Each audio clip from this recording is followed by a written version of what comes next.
আপনার শুনতে ইচ্ছে করে, যেটি মিস করেছেন বা আরো একবার শুনতে ইচ্ছে হয়, সেই এপিসোডটি আপনি চাইলেই শুনতে পারবেন। এবং এছাড়াও ভূত এফএমে যে কলার টিউনটি রয়েছে, যে টিউনটি রয়েছে, সেই টিউনটি আপনি চাইলেই এখন কলার টিউন বা মাই টিউন হিসেবে সেট করতে পারবেন।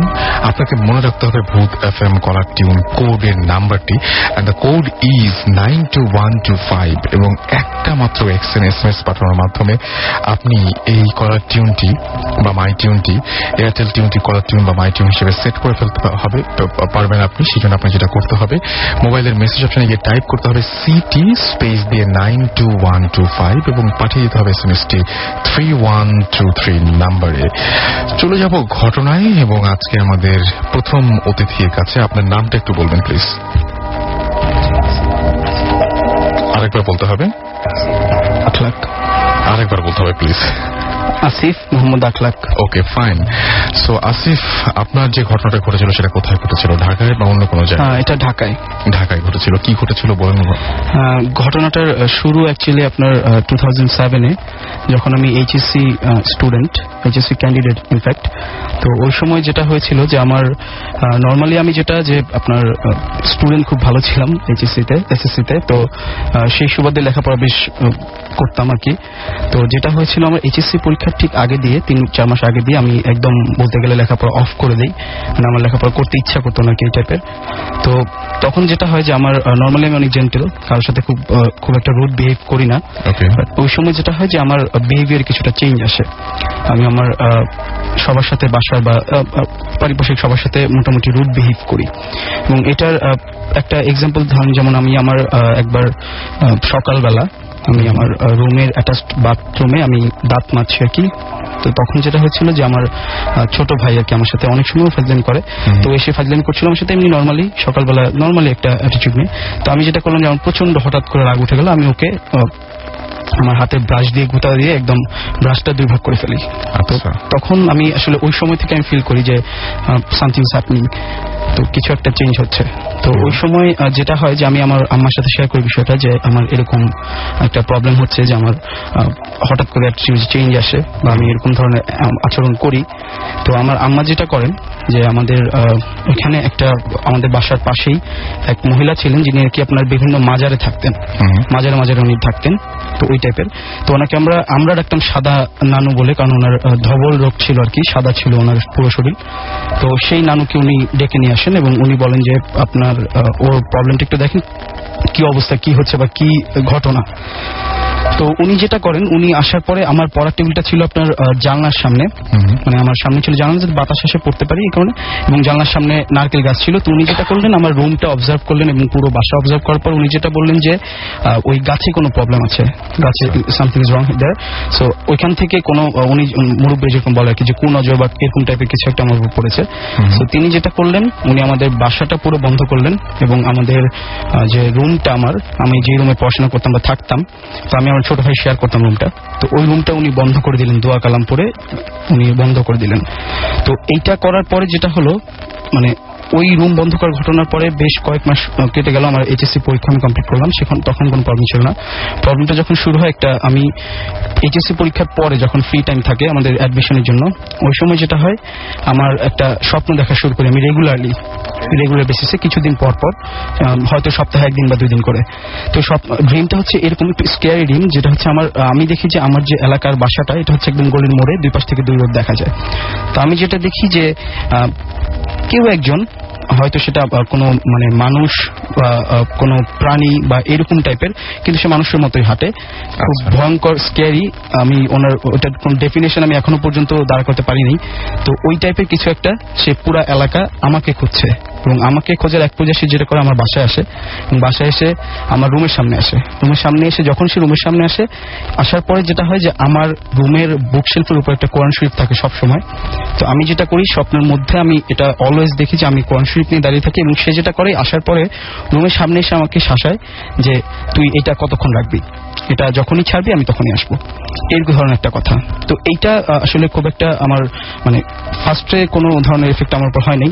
পরে যেটা হচ্ছে, যখন এটা রেগুলারলি হতে থাকে তখন আমার এটা খুবই ভয় লাগে, এবং যেটা হয় অনেক দিন রাতে এরকম রেগুলার ঘটনা যে আমি রাতে চিৎকার দিয়ে উঠে পড়ি এবং আম্মাকে ডেকে বলে আম্মার কেমন ভয় লাগছে। সো যেটা আম্মা করে যে ওই রুম টুম বন্ধ করার পরে উনি আমাকে হুজুর দিয়ে উনি মানে আমাকে পানি পড়া টড়া খাওয়ায়, এবং এটার পরে ওই রুম টুম বন্ধ করা হুজুর পড়ার পরে এই সমস্যা নাই, আমি ড্রিম আর দেখি না। তারপর যেটা হয় আমার যখন আমি এইচএসসি পরীক্ষা দিয়ে ভার্সিটিতে অ্যাডমিশন নেই ওই সময়টা গ্যাপের পরে কিছুদিন পরেই 6-7 মাস পরে আমাদের অ্যাডমিশন চলে আসে। তো অ্যাডমিটেড হওয়ার পরে যেটা হয় আমাদের আগের বাসাটা একটু ছোট ছিল, তো আমরা যেটা করি একটা নতুন বাসায় মুভ করি। তো নতুন বাসায় মুভ করার পর যেটা হয় ওই সাদা নানু যে ছিল বললাম তার সাথেও আমাদের কোনো কন্ট্যাক্ট হয় না, এবং ওই বাসাতে আসলে আমার যেহেতু প্রবলেম নাই আমি ভাবি যে এটা হয়তো সাময়িক একটা কিছু ছিল শেষ। তো যেটা হয় এই বাসা আসার পরে এই প্রবলেমটা আমার আবার শুরু হয়, তবে সেটা অনেক পরে 2010-এর পরে 2010-এ আমার এই প্রবলেমটা আবার শুরু হয়। ওই একই স্বপ্ন আমি নিয়মিত দেখা শুরু করি, এবং এবার যে ঘটনা এবার হচ্ছে মানে ডিফারেন্ট, এটা এখনো আমার সাথে হচ্ছে। রিসেন্টলি এই 2 সপ্তাহ আগেও আমার যে ফ্রেন্ড আছে পুলক, ওর বাসায় যাওয়ার আগেও আমার এই ঘটনা হয়েছে। সেটা হচ্ছে আমার যখন এই স্বপ্নটা আমি দেখি, নট লাইক দ্যাট যে সবসময় স্বপ্ন দেখার পরেই হয় বা স্বপ্ন যেদিন দেখি ওই দিনই হয় সেরকম না। এটা হচ্ছে আপনার অনেক সময় স্বপ্ন না দেখলেও এটা হয় যে আমি সকালবেলা যখন ঘুম থেকে উঠি আমার আম্মা বা কেউ একজন নোটিস করে, আমি নিজেও অনেক সময় নোটিস করি যে আমার পিছনে আঁচড়ের দাগ অলওয়েজ, এবং আমি আসলে আমার বদভ্যাস বা অভ্যাস যেটাই বলুক আপনার আমি উপর হয়ে শুই আর কি। তো ওই ইয়েতে আমার পিঠের উপর সবসময় আঁচড়ের দাগ থাকে 2টা বা 3টা, এবং এটা আমার আরেকটা বদভ্যাস আছে সেটা হচ্ছে আমি দাঁত দিয়ে নখ কাটি। সো আমার নখ সবসময় ছোট থাকে। সো এটা আমার নিজের পক্ষে দেওয়া কোনোভাবেই পসিবল না, এবং আমার রুমে আমি একা থাকি। সো আমার পক্ষে দেওয়া মানে অন্য কেউ এসে দেয়া এটাও পসিবল না। এবং এই স্বপ্নের ঘটনা হওয়ার পর থেকে আমি যেটা করি আরো প্রোটেকশন যেটা যে আমি সবসময় দরজা বন্ধ করে লাইট জ্বেলে জানলা দরজা সব অফ করে ঘুমাই, লক করে। সো কেউ যে আমার রুমে ঢুকবে এটারও কোনো চান্স নেই। সো এইটার আসলে আমি এই কারণেই শেয়ার করতে আসি যে আমি আসলে এটার কোনো এক্সপ্লেনেশন বা কোনো ধরনের কি বলে যে লজিক্যাল কোনো কিছু এটার মধ্যে আমি পাই নাই যে কেন এটা হয়। এবং এখানে আরেকটা বিষয় একটু বলি, সেটা হচ্ছে যে মাঝখানে এটা বেশ কিছুদিন অফ ছিল। এটা যেহেতু আমি আমার আম্মার সাথে মোরালের সবকিছু শেয়ার করি, তো এটা হওয়ার পর আমি যেটা করি যে আমার আম্মাকে আমি বলি যে আম্মা আমি স্বপ্নটা আবার দেখছি যেটা আমি ভয় পাই, এবং এই স্বপ্নটা ওই একই স্বপ্ন রেগুলার বেসিসে আমি দেখছি, এবং এটা উইয়ার্ড। কারণ স্বপ্ন আমি দেখতেই পারি, খুবই স্বাভাবিক, সবাই স্বপ্ন দেখে, কিন্তু একই স্বপ্ন বারবার দেখা এটা আসলে উইয়ার্ড এবং এত স্ক্যারি একটা স্বপ্ন। এবং এই ঘটনাটা হওয়ার পরে যখন এই আচরণের ঘটনা হয় তখন আমি আম্মার সাথে শেয়ার করি। উনি যেটা করেন যে আমার ওই পাশের মসজিদের আমাদের হুজুর ছোটবেলা আরবি পড়াতেন, সেই হুজুরের মাধ্যমে উনি আমাকে একটা তাবিজ পরিয়ে দেন, কোমরে তাবিজ পরা দিয়ে উনি কোমরে পরিয়ে দেন। এবং মজার ব্যাপার হলো ওই তাবিজ আমার কাছে প্রায় 7-8 মাসের মতো ছিল।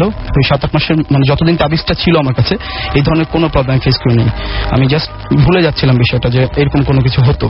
তো যেটা হয় এই মানে কিছুদিন আগে 2-3 মাস আগে এই তাবিজটা এনিহাউ আমি টয়লেটে যাওয়ার পরে ওইটা কোনোভাবে ছিঁড়ে যায় আর কি, ছিঁড়ে আমার কমোডে এটা পড়ে যায়, এবং এটার পর থেকে ইনফ্যাক্ট এটা আবার শুরু হয়েছে এবং এখনো এটা হচ্ছে। সো এখনো আমি কোনো মানে ওইভাবে কোনো ব্যবস্থা নিই নাই, বাট কারোর সাথে যোগাযোগ করি না এখন এটা নিয়ে, বাট এখনো এটা চলছে। এবং লাস্ট আমি 2 সপ্তাহ আগে আমার অফিসের কাজে আমি পুলকের বাসায় থাকি আমাদের একটা কাজে, তো তখনও পুলক এটা নোটিস করে যে যেদিন আমি সকালবেলা যাই ও বাসায় তখন আমি জাস্ট গিয়ে আমি প্রচন্ড ক্লান্ত, আমি জামা কাপড় খুলে ওখানে বিছানায় শুয়ে পড়ি যে আমি জাস্ট একটু রেস্ট নিচ্ছি, তখনও নোটিস করে যে তোর পিছনে তো দাগ। তার মানে এটা আপনার রেগুলার এরকম সমস্যা? এক্স্যাক্টলি, রেগুলারলি সমস্যাটা হচ্ছে। এবং এটা আমার এখানে আসার পিছনে মানে ইনফ্যাক্ট এটাই কারণ, আমরা বেশ কয়েক মাস ধরে ফলো করছি ভূত এফএম, এবং শোনার পরে যেটা আমার মনে হচ্ছে যে আসলে মানে ইনফ্যাক্ট মানে কোনো এক্সপ্লেনেশন আমার কাছে নাই যে আমাকে আসলে মানে কি হয়। কারণ আমার এমন জায়গায় আপনার দাগটা পরে এটা আমি মানে আপনার নিজের হাত সেখানে যাওয়া অসম্ভব, একদম পুরোপুরি অসম্ভব। ওকে, থ্যাংক ইউ সো মাচ আপনার ঘটনার জন্য। আমার কাছে বেশ কিছু SMS রয়েছে। মঈন আমাদের SMS করেছেন এবং তিনি SMS করে বলেছেন যে অনেক জ্বর। তারপর তিনি আমাদের সঙ্গে রয়েছেন, আছেন মৌসুমী নারায়ণগঞ্জ থেকে, জাহিদ এবং সাদিয়া মুক্তাগাছা থেকে আমাদের সাথে রয়েছেন, মনিকা আশরাফ আমাদের সঙ্গে রয়েছেন, আমাদের সঙ্গে রয়েছেন ফাহিম ভূতের গলি থেকে তিনি জয়েন করেছেন আমাদের সাথে, লামিন আমাদের সাথে রয়েছেন, আমাদের সাথে রয়েছেন হাফসা এবং তার মেসেজ আজকে পড়তে হবে সেটা তিনি জানিয়েছেন। অনিকা বাগেরহাট থেকে আমাদের সঙ্গে রয়েছেন, এছাড়াও নাহিদ আমাদের সঙ্গে রয়েছেন, আছেন আনিস খুলনা থেকে, শুভ ঢাকা নাজিমুদ্দিন রোড থেকে আমাদের সঙ্গে রয়েছেন, তিনি বলেছেন তিনি ভূত এফএম অনেক লাভ করেন। আমাদের সঙ্গে রয়েছেন আদ্রিতা, তিনিও ভূত এফএম অনেক লাভ করেন। দিহান রয়েছেন আমার সাথে কালীগঞ্জ থেকে, এছাড়াও রকি পলাশ আমাদের সঙ্গে রয়েছেন। এছাড়াও শিমু আমাদের সঙ্গে রয়েছেন রেইনি যাত্রাবাড়ি থেকে, এভিল ডেট আমাদের সঙ্গে রয়েছেন, সোহাগ আমাদের সঙ্গে রয়েছেন, স্পিড র্যাপিড ঘোস্ট আমাদের সঙ্গে রয়েছেন, জয় আমাদের সঙ্গে রয়েছেন আনোয়ার সহ আরো অনেকে। যদি আপনি আপনার SMS আমাদের কাছে পাঠাতে চান তাহলে যেটা করতে হবে, মোবাইলের মেসেজ অপশনে গিয়ে টাইপ করে ফেলতে হবে SHOUT শাউট স্পেস আপনার নাম স্পেস আপনার মেসেজ, আর পাঠিয়ে দিতে হবে 9840 নাম্বারে, আপনার এয়ারটেল নাম্বার থেকে বা অন্য যে কোনো নাম্বার থেকে। আমরা নেক্সট ঘটনায় যাব। আরো একজনের কাছ থেকে আমরা একটা ঘটনা শুনবো এবং তার ঘটনাটাও তিনিও মানে এই তিনজন একসঙ্গে এসেছিলেন, তার মধ্যে একজন। এবং আপনার নামটা একটু আমাদের বলবেন প্লিজ। ডিয়ার লিসেনার্স, আমি মাকসুদ সাইফুল্লাহ পুলক, ইপসিলন টেকনোলজিস লিমিটেডে সিনিয়র সফটওয়্যার ইঞ্জিনিয়ার হিসেবে কাজ করছি। আপনি বলেন। ঘটনাটা শুরু এরকম যে লাস্ট 6 মান্থ আগে, 6 মাস আগে যে বিষয়টা ঘটে গেছে সেটা হচ্ছে স্টিল হ্যাপেনিং, এটা এখনো ঘটতেছে। তো যেটা ইনিশিয়ালি ফ্রাইডে গুলাতে যেটা হয় আমাদের বাসায়, মানে ফ্রাইডে গুলাতে আমরা সবাই একত্রে বাসায় থাকি। তো ওই কোনো একটা ফ্রাইডেতে আমি, আমার বাবা এবং ছোট ভাই কেউই বাসায় ছিলাম না। তো ইউজুয়ালি রান্নাবান্নার কাজ শেষ করার পর আমার মা যেটা করছেন আর কি, যে উনি আর কি কিচেন থেকে গোসল করার জন্য প্রিপারেশন নিয়ে বাথরুমে যাবেন। তো ওই সে গামছাটা খুঁজতেছিল। তো গামছাটা এক পর্যায়ে খুঁজতে না পারে, তো উনি আমার রুমে আসছে। আমার রুমের ডেফিনেশনটা যদি দেই তাহলে হচ্ছে রুমটা হচ্ছে কম্পিউটার, তার পাশে ল্যাপটপ এবং তার পাশে হচ্ছে আমার ওয়াশরুমটা। ওয়াশরুমের পাশে হচ্ছে গিয়ে এই গামছাটা রাখা থাকে বলে। তো ওইখানে যেটা হচ্ছে উনি আসছে, আসার পর গামছাটা খুঁজতে খুঁজতে আমার রুমে চলে আসেন এবং এসে হঠাৎ করে তিনি যেটা দেখতে পারেন সেটা হচ্ছে গিয়ে সাদা কাপড় পরিহিত একটা মহিলা ঘোমটা দিয়ে দাঁড়িয়ে আছে। সাদা কাপড় পরে একটা মহিলা ঘোমটা দিয়ে দাঁড়িয়ে আছে। এটা দেখার পর ওনার মাঝে যে জিনিসটা খেয়াল হয় যে আমার গেট, বুয়া ছিল বাসায়, বুয়া হয়তোবা গেটটা খোলা রেখে গেছে, হয়তোবা চোর বা অন্য কেউ হয়তোবা ঘরে ঢুকছে। তো এই জিনিসটা দেখার পরে যেটা হয়, সে তার মাথায় তখন এইটা আসছে। তো সে চেক করতে যায় যে আমার ডোরটা কি লকড আছে কিনা। তো চেক করতে যাওয়ার সময় যেটা হয়, চেক করে আসে, যা দেখে গেল এবং দেখতে পায় যে হ্যাঁ আমার দরজাটা লকড আছে। এবং সে আবার ব্যাক করে রিটার্ন করে আমার রুমে। এবং রুমে আসার পর যেটা দেখতে পায় যে না, ওই মহিলাটা এখন যেখানে দাঁড়া ছিল ওই জায়গা থেকে বিছানার উপর বসে আছে এবং ঘুমটা অবস্থায় সাদা। এবং এই জিনিসটা দেখে সে স্টাক হয়ে মানে জোরে আওয়াজ করে চিল্লানি দেয় এবং সে ওই রুম থেকে বের হয়ে মেইন দরজা খুলে পাশের ফ্ল্যাটের লোকজনকে নক করতে থাকে। তো পাশের ফ্ল্যাটের লোকজনগুলো বের হয়ে আসে এবং তারা ঘটনাটা শুনে এবং তারা মনে করে যে হয়তো অন্য কিছু দেখছে, তারা আসছে। তো ওনারা আসার পরে যেটা হয় যে ওনারা ওইখানে বসে। তো বসার পর বলে যে আপনি একটু শান্ত হন, হয়তো বা অন্য কিছু হ্যালুসিনেশন বা সামথিং লাইক দ্যাট এরকম কিছু হয়েছে। তো ওনারা এরকম বাসায় যেহেতু কেউ ছিল না, তো এরকম একটা সিচুয়েশন হয়েছে বলার পর যে বিষয়টা হচ্ছে, ওনারা আবার বলতেছে যে আচ্ছা ঠিক আছে আপনি থাকেন, আমাদের এখান থেকে ওনাদের ফ্যামিলির 2টা মেয়ে ছিল আর কি, ছোট মেয়ে এবং বড় মেয়ে, বলে আপনার সাথে থাকুক, আমরা আপাতত যাই ওই রুমে, আপনি এখানে থাকেন। তো ওনারা চলে যাওয়ার পর যেটা হয়েছে যে হঠাৎ করে সোফার উপর, ড্রয়িং রুমের সোফায় বসেছিল। তো ওই মোমেন্টে যেটা হয়েছে যে ওই আমার বেডরুম থেকে হঠাৎ করে নুপুরের আওয়াজ আসতেছে। তো নুপুরের আওয়াজ পরে কেউ আসতেছে ডাইনিং রুমের দিকে। মানে আপনার এই পুরো যে ঘটনাটা বলছেন সেই ঘটনা তো অনেক কিছু হয়েছিল, শেষমেশ আপনার যে ডাইনিং রুমে আপনার যখন করবেন, হ্যাঁ সেই জায়গাটা একটু আমরা শুনতে চাই। ডাইনিং রুমে যেটা হয়েছে যে নুপুর পরে আসার আওয়াজটা শুনতেছিল। তো যতই যাচ্ছে সময় যাচ্ছে নুপুরের আওয়াজটা তীব্র হইতেছে। তো হঠাৎ করে ওই মহিলাটা আবার সামনে চলে আসার পর পাশে মার সাথে যে 2জন মেয়ে বসেছিল, তো ওরা চিল্লানি মানে আওয়াজ করে জোরে চিল্লায় এবং পাশে যে আম্মু ছিল ওনারা আর কি ঘর থেকে বের হয়ে যায়, সবাই সহ ঘর থেকে বের হয়ে যায়। তো এই বিষয়টার পর বাসার লোকজন সবাই ইনফর্ম হয়। তো ইনফর্ম হওয়ার পর যেটা হয় যে এই বিষয়গুলো সব পুরো বাসায় জানে এবং তখন আম্মু রুম থেকে বের হয়ে যায়। বের হয়ে যাওয়ার পর যে বিষয়টা ঘটে যে তারা এই বিষয়গুলা টোটালি যেহেতু ঘুরতেছে, তার মসজিদ থেকে হুজুর আসে এবং হুজুরকে বিষয়গুলো বলা হয় এবং তারা এই জিনিসটা আমাদেরকে না বলার চেষ্টা করে যে আপনারা এখন এই জিনিসটা বলেন না। এবং আম্মু যেটা চিন্তা করছে যে ওই দিন আর কি আমাদেরকে কোনো কিছু এই বিষয়ে জানায় না, বলছে যে যেহেতু আপনার বাসায় ছেলেরা আছে এবং হাজবেন্ড, ওনাদেরকে এই বিষয়টা এখন বলেন না, হয়তো আমরা ঘটনা শুনতে চাই, আমরা আসলে জানতে চাই যে আপনার যে ডাইনিং টেবিলে যাওয়ার পরে যে জিনিসটা দূর করা হলো সেটা একটু বলেন তাহলে হবে। আচ্ছা, নেক্সট যেটা হয়েছে যে ওই দিন আর কোনো কিছু বলা হয় নাই। পরের দিন হচ্ছে গিয়ে আমার ছোট মেয়ে যখন কলেজে যাচ্ছিল তখন তাকে উপর থেকে একজন বলছিল যে তোমাদের বাসার প্রবলেমটা সলভ হয়েছে কিনা। তো সে আর কি সেটা কিছু বুঝতে পারে না এবং তাকে ওইভাবে করে মুভ করানো হয় যে যাতে সে ভয় না পায়।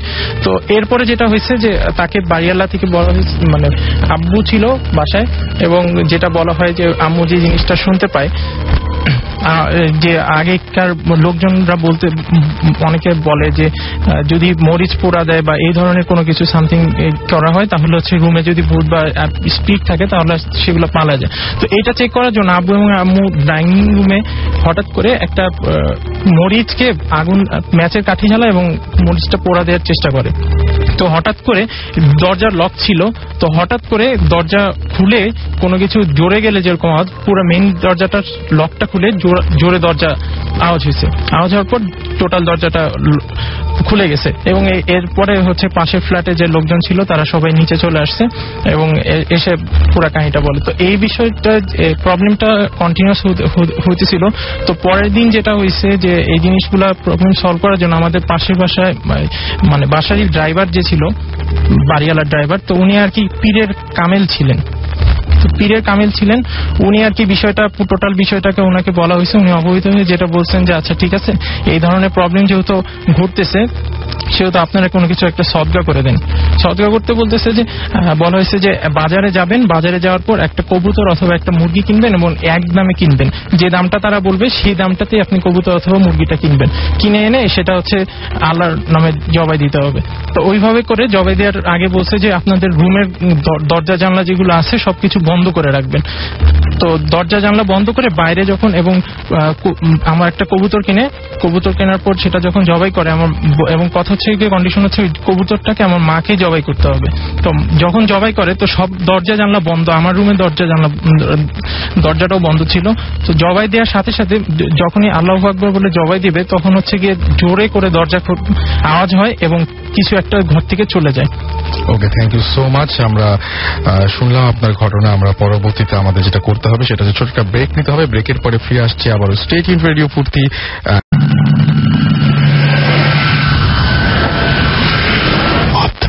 FM haunted by Airtel.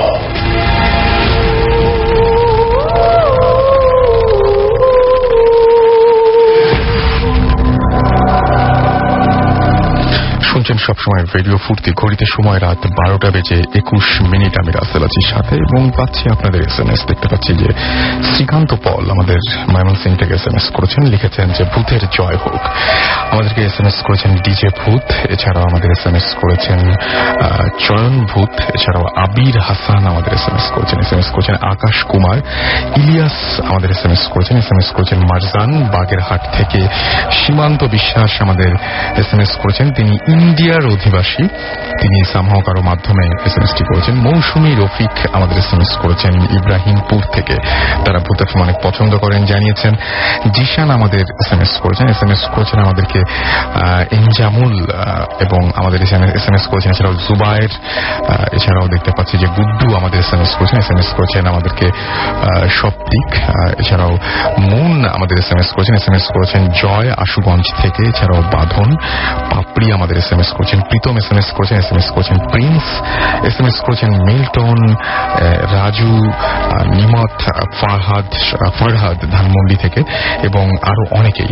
So আপনি যদি SMS করতে চান তাহলে আপনার সেলফোনের মেসেজ অপশনে গিয়ে টাইপ করুন SHOUT শাউট স্পেস আপনার নাম স্পেস আপনার মেসেজ পাঠিয়ে দিন 9840 নাম্বারে। আমরা চলে যাব পরবর্তী ঘটনায়।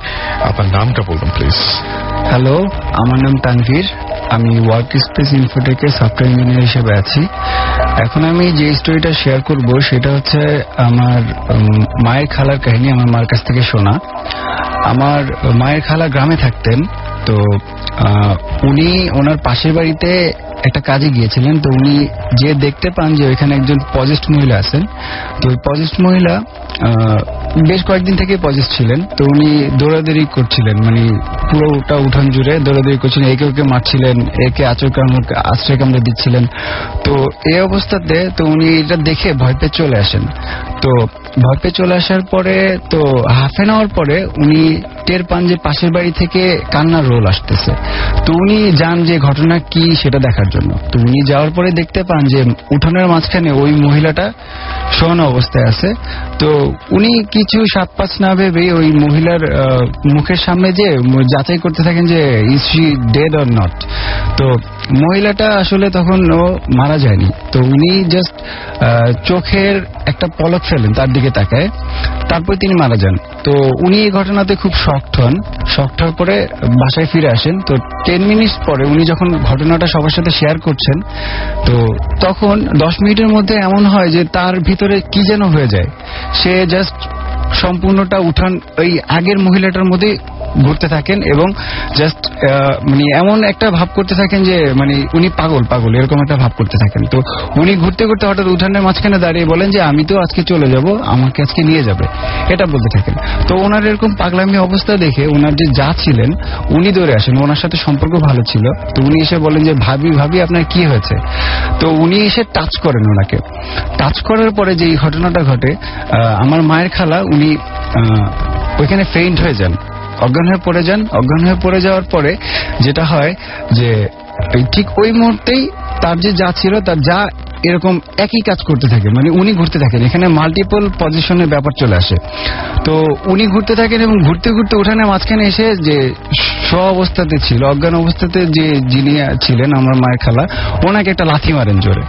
লাথি মারার পরে উনি বলতে থাকেন আমিও চলে যাব ওর সাথে।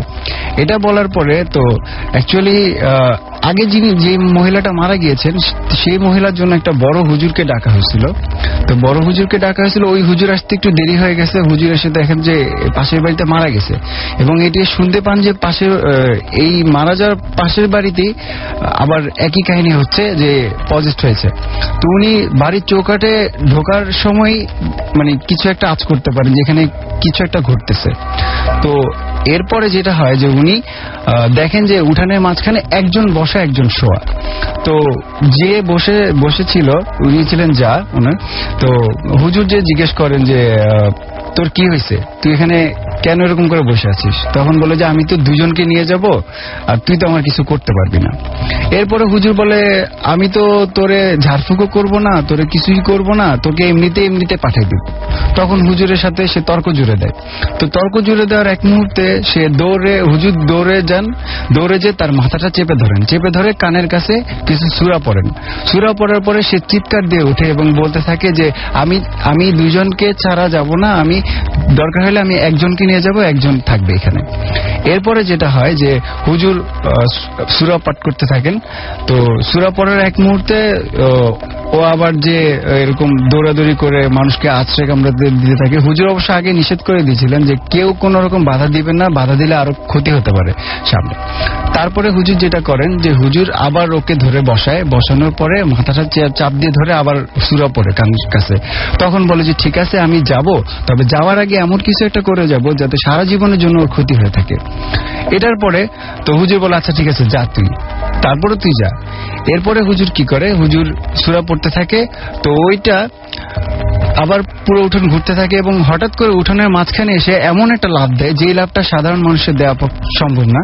সে 3 ফুট লম্বা একটা লাফ দিয়ে ঠিক মাথাটা নিচের দিকে দিয়ে পড়ে এবং সে তখনই ওখান থেকে চলে যায়। ওই মহিলাও ফেইন্ট, তখন আমার মায়ের খালাও ফেইন্ট। তো যখন তাদের জ্ঞান ফিরে দেখা যায় যে যেই মহিলাটা মাথা নিচু করে পড়েছিল তার আসলে স্মৃতিশক্তি নাই এবং সে আর কখনো স্মৃতিশক্তি ফেরত পায়নি। ওকে, thank you so much.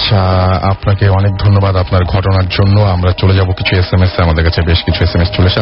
In fact আজকে আমাদের অনেকগুলো গেস্ট, এর মধ্যে আমাদেরকে জয়েন করেছেন আরো একজন নতুন অতিথি এবং সেই সাথে আমাদের পুরনো অতিথি বাবু ভাই আমাদের সঙ্গে রয়েছেন, তিনিও আসবেন কিছুক্ষণের মধ্যে।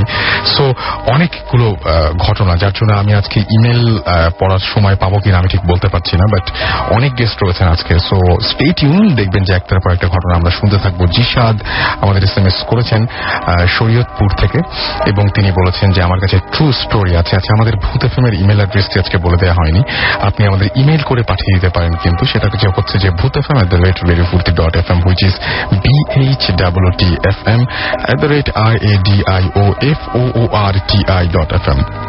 আমাদের মাজহারুল ইসলাম মাজেদ আমাদের SMS করেছেন সিলেট থেকে।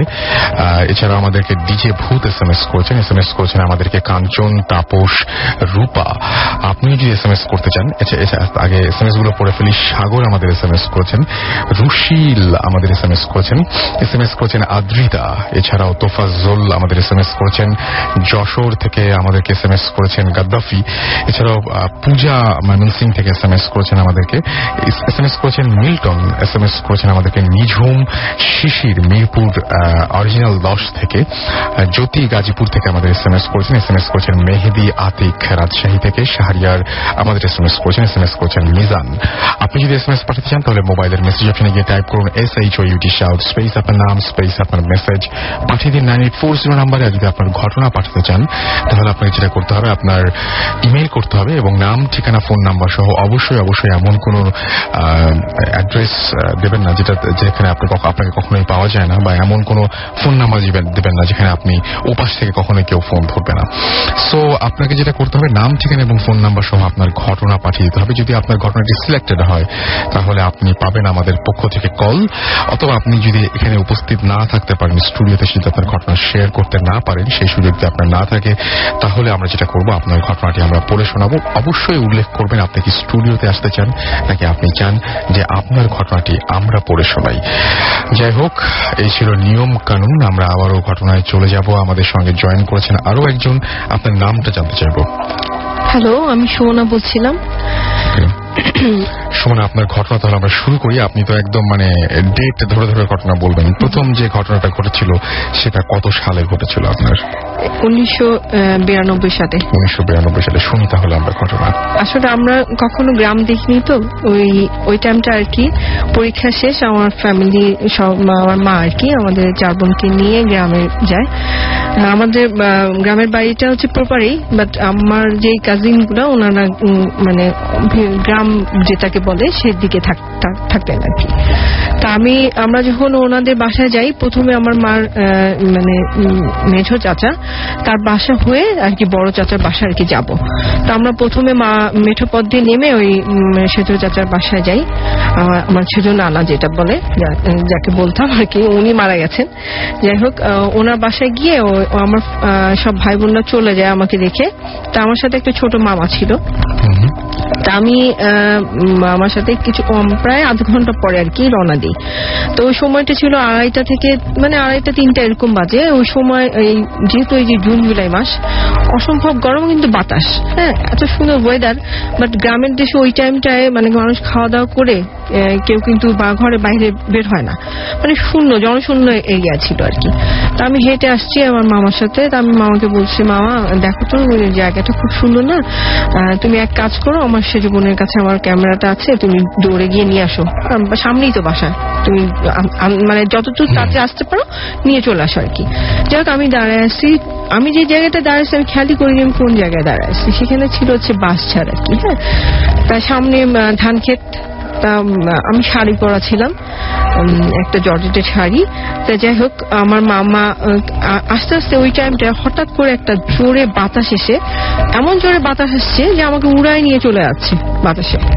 আমি নিজেকে কন্ট্রোল করতে পারিনি, আমি বসে পড়ছি। তারপরে উঠে দাঁড়াতেই পিছন থেকে আরেকটা বাতাস আসে। তা আমি নিচে আবার বসে চুপচাপ মাথা নিচে করে বসে আছি, খেয়াল করছি যে বাতাসটা শুধু আমার গায়ে লাগছে, কিন্তু আগে সামনে যে গাছপালা ওগুলো কিন্তু ওই যে ধান ক্ষেত ওগুলো কিছুই নড়ছে না। ওই টাইমটা আমার মামা চলে আসে আর কি। আমি ছবি টবি তুলে যাই, মামাদেরকে বলি মামা জানো তোমার রাস্তায় এইরকম বাতাসের মধ্যে পড়ছিলাম কিন্তু ভয় পাচ্ছিলাম। মামা বলে তোমাকে ভূত টুত ধরছে, এরকম যাই হোক যোগ টোক করলো।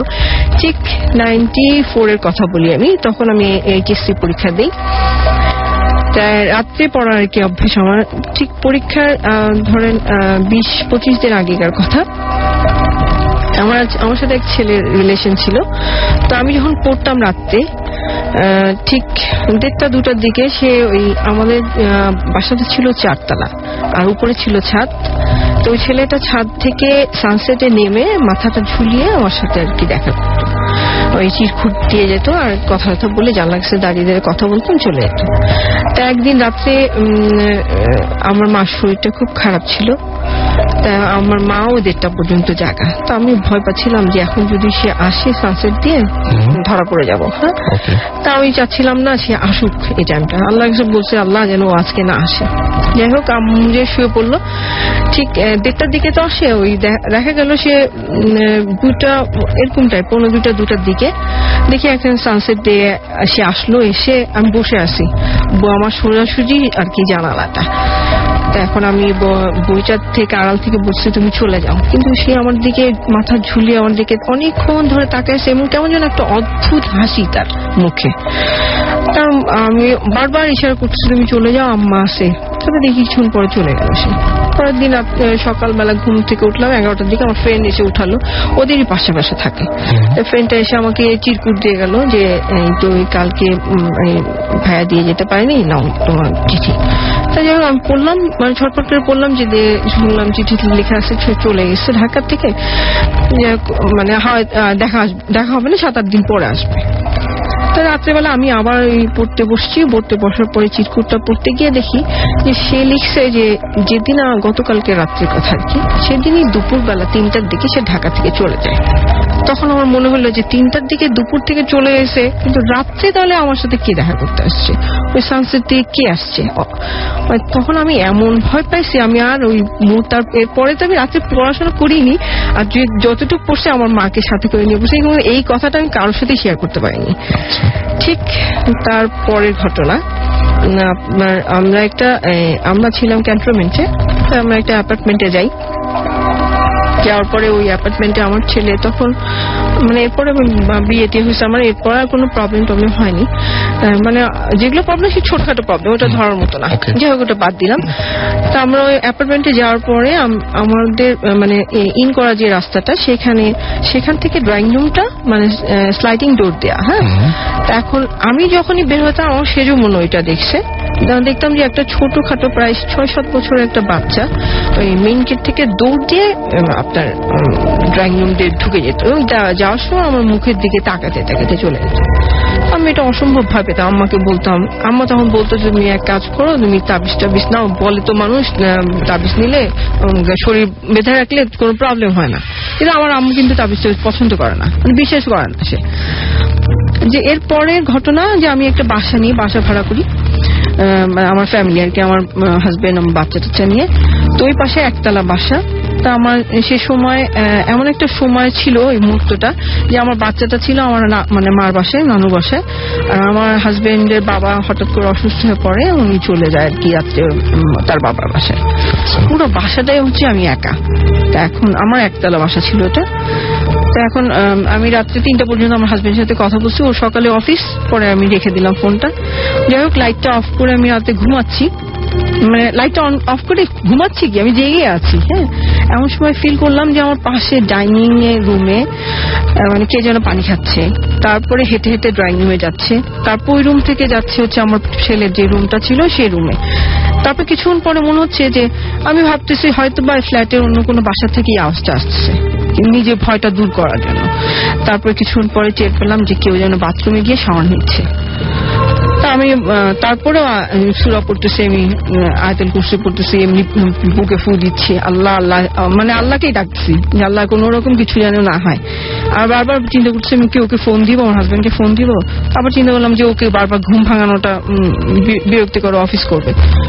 এমন সময় হঠাৎ করে মনে হলো পিছন থেকে কে যেন আমার পিছনে আর কি, ঠিক পিছনে ঘাড়ের কাছে, মানে নিঃশ্বাস, একটা গরম নিঃশ্বাস ফেলার যেরকম, মানে নিঃশ্বাসটা ফেললে যেরকম লাগে, ঠিক আমার ঘাড়ের পিছনে একটা নিঃশ্বাস ফেললো। আমার তখন আমার মনে হয় আমি নাই, মানে ওই সময় সেন্সলেস হয়ে গেছি। পরের দিন আমার 2:30টার দিকে ঘুম ভাঙছে। ঘুম ভাঙে আমি দেখি যে আমার ফোনে অনেক কল। তারপর আমার হাজবেন্ডকে বললাম যে এই ঘটনা। আমার হাজবেন্ড আমার এ পর্যন্ত আমাকে আর একা রেখে কোথাও যায়নি। যাই হোক, এর পরের ঘটনা, আমি তখন প্রেগনেন্ট, আমার সেকেন্ড বেবির সময়, 6 মাস চলছে ওই সময়। তা আমার হাজবেন্ড আর আমি ওই সময় বাসায়, আমার বাচ্চাটা তখন আমার বাসায়, কারণ আমি অসুস্থ ছিলাম দেখে বাচ্চাটা আমার বাসায় ছিল। যাই হোক, আমি আমার হাজবেন্ডের সাথে টিভি দেখছিলাম, ও অফিসিয়াল কাজ করছিল। ওই সময় আমাকে বলছিল যে তুমি এক কাজ করো, তুমি গিয়ে আমার ডিকশনারিটা এনে দাও। তা আমি ওই রুম থেকে গিয়ে আমার ছেলের রুমে আর কি ডিকশনারি, ওই সাইডটা ছিল আপনার অন্ধকার, দক্ষিণ সাইড, বাট ওখানে কোনো বাসা ছিল না। তা আমি এমনিতেই রাত্রে, অল্প রাতেই মনে করি 7টার দিকে ওই রুমে গিয়ে যেতেই ভয় পেতাম। যাই হোক, আমাকে বলার পরে ও বলতে থাক, তোমার যদি অসুবিধা হয় যাওয়ার দরকার নেই। তারপর আমি সাহস করে গিয়ে আমি জাস্ট ডিকশনারিটা তুলে যে ব্যাক করছি, ওই মুহূর্তে মনে হলো কে যেন আমাকে একটা খামচি মারলো। হ্যাঁ, আমি অনেক জোরে চিৎকার দিয়ে আসলাম, আমি নড়তেও পারছিলাম না, গা হাত পা কাঁপছিল। তো আমার হাজবেন্ড দৌড়াতে দৌড়াতে এসে আমাকে বললো কি হয়েছে তোমার? তার বললাম কে যেন আমাকে একটা মানে খামচি দিছে, মানে নখ বড় বড়, ওটা দিয়ে খামচি দিছে। তার বললো যে তুমি হয়তো কোথাও ব্যথা পেয়েছো, দেখি কোন জায়গায় ব্যথা।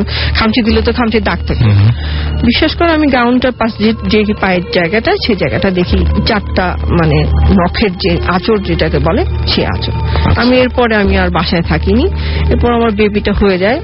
ঠিক যখন বেবির বয়স আপনার 4-5 মাস, এর মধ্যে আমি বলি আমার হাজবেন্ডের একটা বদ অভ্যেস আছে, সে রাত জাগে। মনে করেন 2টা-2:30 পর্যন্ত রাত জেগে থাকে। আর বেবি হওয়ার পরে, আমি আগে ওর সাথে রাত জেগে থাকতাম, বাট বেবি হওয়ার পরে আমি খুব আর্লি ঘুমিয়ে যেতাম।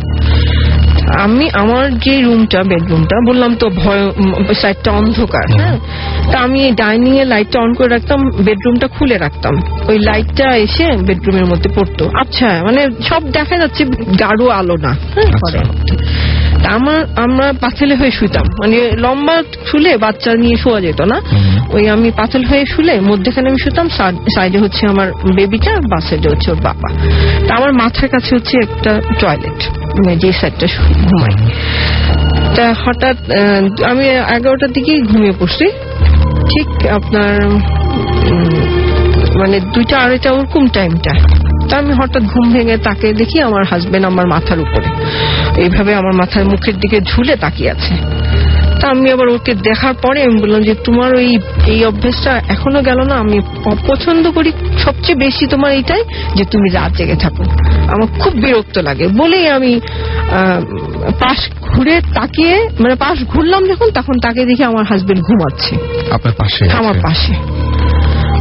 আমি আমার হাজবেন্ডকে দেখার পর তখন আমার মনে হলো কি, আমি একটু আগে কাকে দেখলাম, কার সাথে কথা বললাম, বলে আমি আমার হাজবেন্ডের কে মানে শক্তভাবে জড়া ধরলাম। আর ওর সাথে কথাই বলতে পারছো। ও আমাকে জিজ্ঞেস করছে কি হয়েছে, আমি ওর দিকে তাকাচ্ছি না, ভয় চোটে ওর দিকে দেখাচ্ছি না যে এটাও কি আসল মানুষ কিনা। তখন হ্যাঁ, অসম্ভব ভয় পেয়ে যায়। এরপরে আমি সারা রাত আমার ওরকম করেই যায়। পরের দিন আমি এরপরে আর কি আম্মার বাসায় কয়েকটা দিন কাটিয়ে আসি।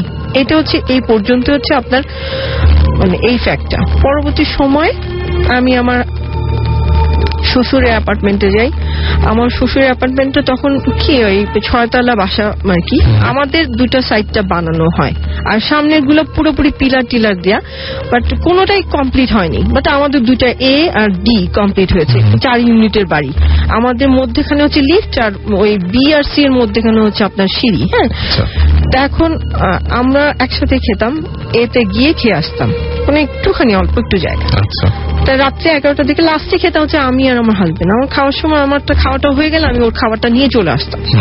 তা এখন একদিন আমি খাবার নিয়ে আসিনি, ওর মা বলছে যে আমার শাশুড়ি আর কি, তুমি গিয়ে এক কাজ করো, আমার হাজবেন্ডকে ডাক দিয়ে, তুমি তোমার হাজবেন্ডকে ডাক দিয়ে আসো, একসাথে খাও।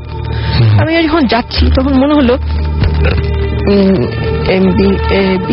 সি যে এইটা অ্যাপার্টমেন্টটা, ওই রুমটাতে মনে হচ্ছে একটা কি জানে শাই করে চলে যাচ্ছে, মানে একটা মানুষের আকৃতি, বাট মানে মানুষ না, বুঝতে পারছি না, কিন্তু একটা কেমন যেন কি জানি চলে যাচ্ছে। তাই এটা দেখার পর আমি ওইটা দেখে আমি দৌড়ে আমি ভাত খেতেও আর যাইনি। আমার হাজবেন্ডকে বলি, দেখো যে বারবার যে ভয় পাই এখানেও চলে আসছে সেই জিনিসটা। কিন্তু আরেকটা কথা বলতে ভুলে গেছি, আমি একটা প্রতিটা মুহূর্তে আমি একটা গন্ধ পেতাম, সেই গন্ধটার সাথে কোনো পারফিউমের সাথে মিল নেই, কোনো ফুলের সাথে মিল নেই, মানে অপরিচিত একটা গন্ধ আসতো আমার কাছে। হ্যাঁ, আমি যখন আর কি হয়তোবা কিছু একটা ছিল, এখন আল্লাহর রহমতে নাই, আমি ফিল করি না, আমি পরবর্তী সময় বুঝি, বাট ওই গন্ধটা আমার সাথে সব সময় থাকতো। তা এটা যে আমার মনের ভুল বা মানসিক ভাবে কোনো একটা কারণ হতে পারে সেটা না, আমার হাজবেন্ডও পেয়েছে এই গন্ধটা, আমার ছোট ননদ যে সেও পেয়েছে। তো একদিন দুপুর বেলার ঘটনা, আমার সবসময় ঘটনাগুলো ঘটতো আসরের ওয়াক্ত থেকে মাগরিবের ওয়াক্ত পর্যন্ত। তো ওই সময় আপনার আমার ননদ থাকতো আমার এক রুমে, আমার বেডরুমের পাশের রুমটা। তা ঠিক 3টা, 3:30, 4টার দিকে আমি ড্রয়িং রুম থেকে, আমার রুমটা হচ্ছে মানে একটু গলি টাইপের, মানে এটাকে বলে, এটাকে লম্বা একটা লনের মতো, মানে জায়গাটায় কি বলে মনে পড়ছে না, যাই হোক ওই জায়গাটা থেকে ডাইরেক্ট দেখা যায় হচ্ছে আপনার বেডরুমটা। আমি ডাইনিং এ বসে আমার মেয়েটাকে নিয়ে ড্রয়িং রুমে ওকে বসে টিভি ছেড়ে দিয়েছি, আর ওই মুহূর্তে আমি ডাইনিং এ আসছি পানি খেতে। হঠাৎ চোখের মধ্যে পড়লো যে আমার ননদটা শুয়ে আছে, ঠিক ননদের পাশে আরেকটা ননদ দাঁড়িয়ে আছে। আচ্ছা, মানে ওই মুহূর্তটা আমি বোঝাইতে পারবো না, আমার যে ফিলিংসটা কাজ করছে সেটা আমি ওই মুহূর্তে ওইখানেই, হ্যাঁ, এই প্রতিটা মুহূর্তে আমি একটা মানুষকে দুটো কপি দেখি।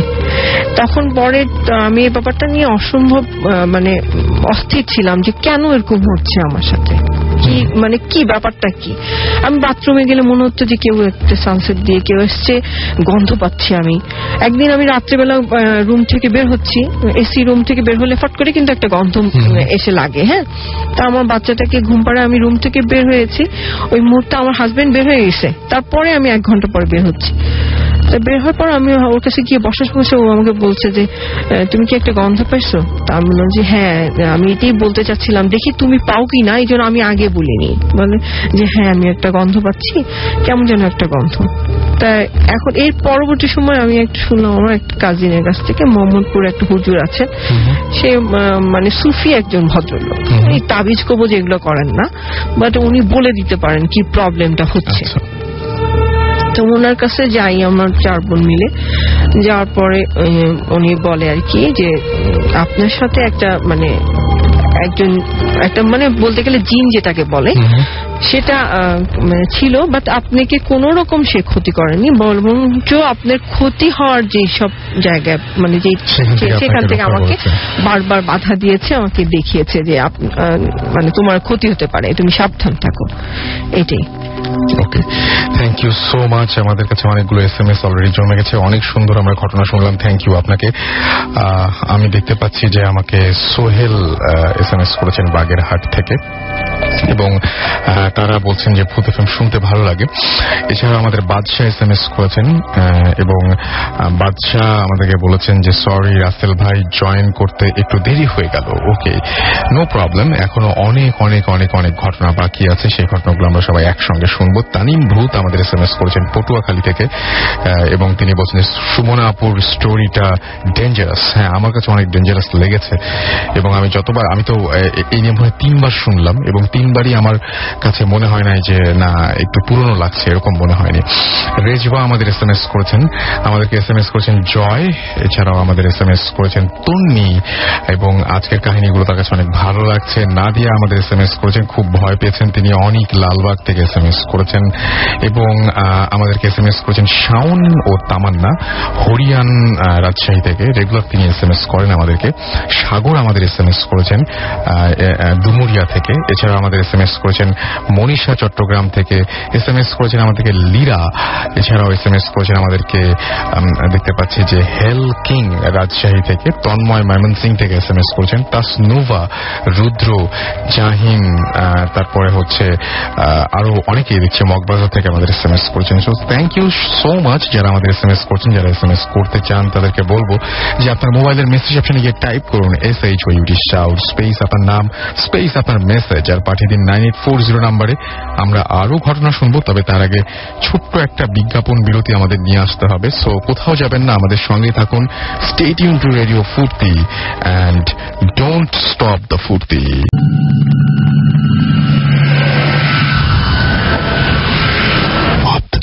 FM haunted by Airtel.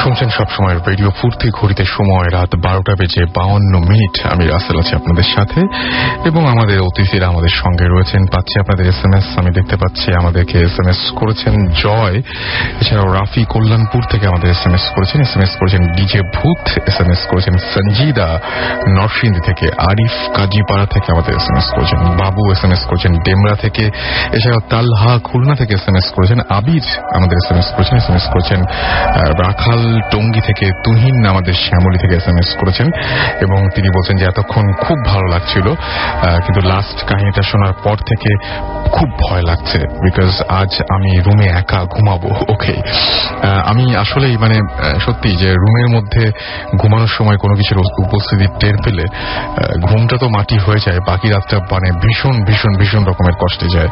So এটা তো সত্যি, এটা সবসময়ই সত্যি, এবং আমি চাই না যে কেউ আসলেই এরকম খারাপ কিছু এক্সপিরিয়েন্স করুক, কারো জীবনে এরকম কিছু ঘটুক। অনেকে অবশ্য দেখতে চান, তবে আমার মনে হয় যেই মুহূর্তে সেই ঘটনাটি ঘটবে সেই মুহূর্তে আপনি নিজেই হয়তো বলবেন যে না, এটা মনে হয় না দেখলেই ভালো ছিল। রীতা ইসলাম আমাদের SMS করেছেন খুলনা থেকে, এবং আমাদেরকে SMS করেছেন শোভন ভূত, শোভন তিনি লিখেছেন ভূত FM রক্স। আমাদেরকে মিলি টাঙ্গাইল থেকে SMS করেছেন, জনি সানোয়ার জোনাকি আমাদের বলছেন যে ভূত FM এর সাথেই তারা রয়েছেন।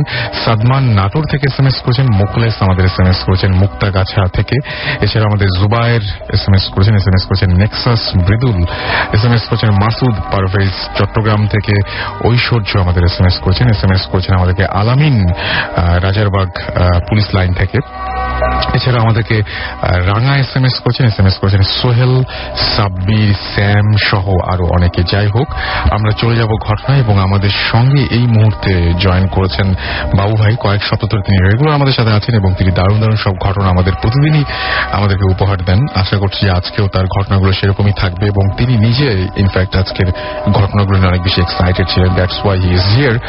সো বাবু ভাই কেমন আছেন? ভালো আছেন। থ্যাংক ইউ রাসেল ভাই। Most welcome. আপনার যে ঘটনাগুলো এখন আমরা শুনবো সেগুলো কি আসলে ইনফ্যাক্ট ঢাকার ঘটনা নাকি অন্য কোনো জায়গায়? অ্যাকচুয়ালি এটা একটা হচ্ছে আপনার পাকিস্তানের ঘটনা, করাচির। এটা আমার মামা আমাকে বলেছে সেদিনকে ফোন করে। আচ্ছা, মানে এটা করাচির ঘটনা। He was excited to listen to Bhoot FM। Okay, তো উনি আমাকে দিল, তো উনি বললো যে এই গল্পটা শেয়ার করতে পারো। আপনার খুব ভালো লেগেছে? হ্যাঁ, আমার ভালো লেগেছে। আমরা তাহলে শুরু করি, সেটা দিয়ে শুরু করি। ওকে, যাক, ঘটনাটা হচ্ছে মানে আপনার স্বাধীনতোত্তর কালের, হ্যাঁ, মানে আপনার সেই পাকিস্তান আমলের। তখন আমার নানার ফ্যামিলি থাকতো আপনার করাচিতে আর কি। আচ্ছা, তো করাচিতে ছিল, তো জায়গাটা ছিল হচ্ছে আপনার একটা কোয়ার্টার মানে যেখানে নাকি আপনার সরকারি বাসস্থান যেটা। তো ওখানে একটা জায়গা ছিল মানে কোয়ার্টারের মধ্যে, সেটাকে বলা হতো গাড্ডা মানে হচ্ছে একটা বড় খাদ, বা একটা বড় বেশ গভীর একটা খাদ, বা 30-40 ফিট। আর এটার মানে আপনার পুরা রেডিয়াস ছিল প্রায় বেশ বড়, কয়েক কিলোমিটার জুড়ে। ধরেন আমাদের সংসদ ভবন এলাকাটা পুরোটা। আচ্ছা, অনেক বড় জায়গা, অনেক বড়। আর এক পাশে ছিল কোয়ার্টার, আর ওই গাড্ডার ওই পাশে হচ্ছে আর একটা কোয়ার্টারের অংশ। আচ্ছা, তো এই খাতটা ছিল বেশ মানে বাজে এলাকা। মানুষজন দিনের বেলা হাঁটলেও ওখানে শর্টকাট ছিল, মানে এই কলোনির এই পাশ থেকে ওই পাশে যাওয়ার জন্য। আচ্ছা, কিন্তু দিনের বেলা মানে যদিও যেত কেউ, সন্ধ্যার পরে আর ওইদিকে কেউ যেত না, ভয়। মানে ওখানে মানে দেখা যেত মানুষ মেরে ফেলে রাখছে, অথবা দেখা যেত যে আপনার ওই বাচ্চা কাচ্চা মানে অনেকে ফেলে দিচ্ছে ওখানে। হ্যাঁ, মানে very dangerous place, spooky place.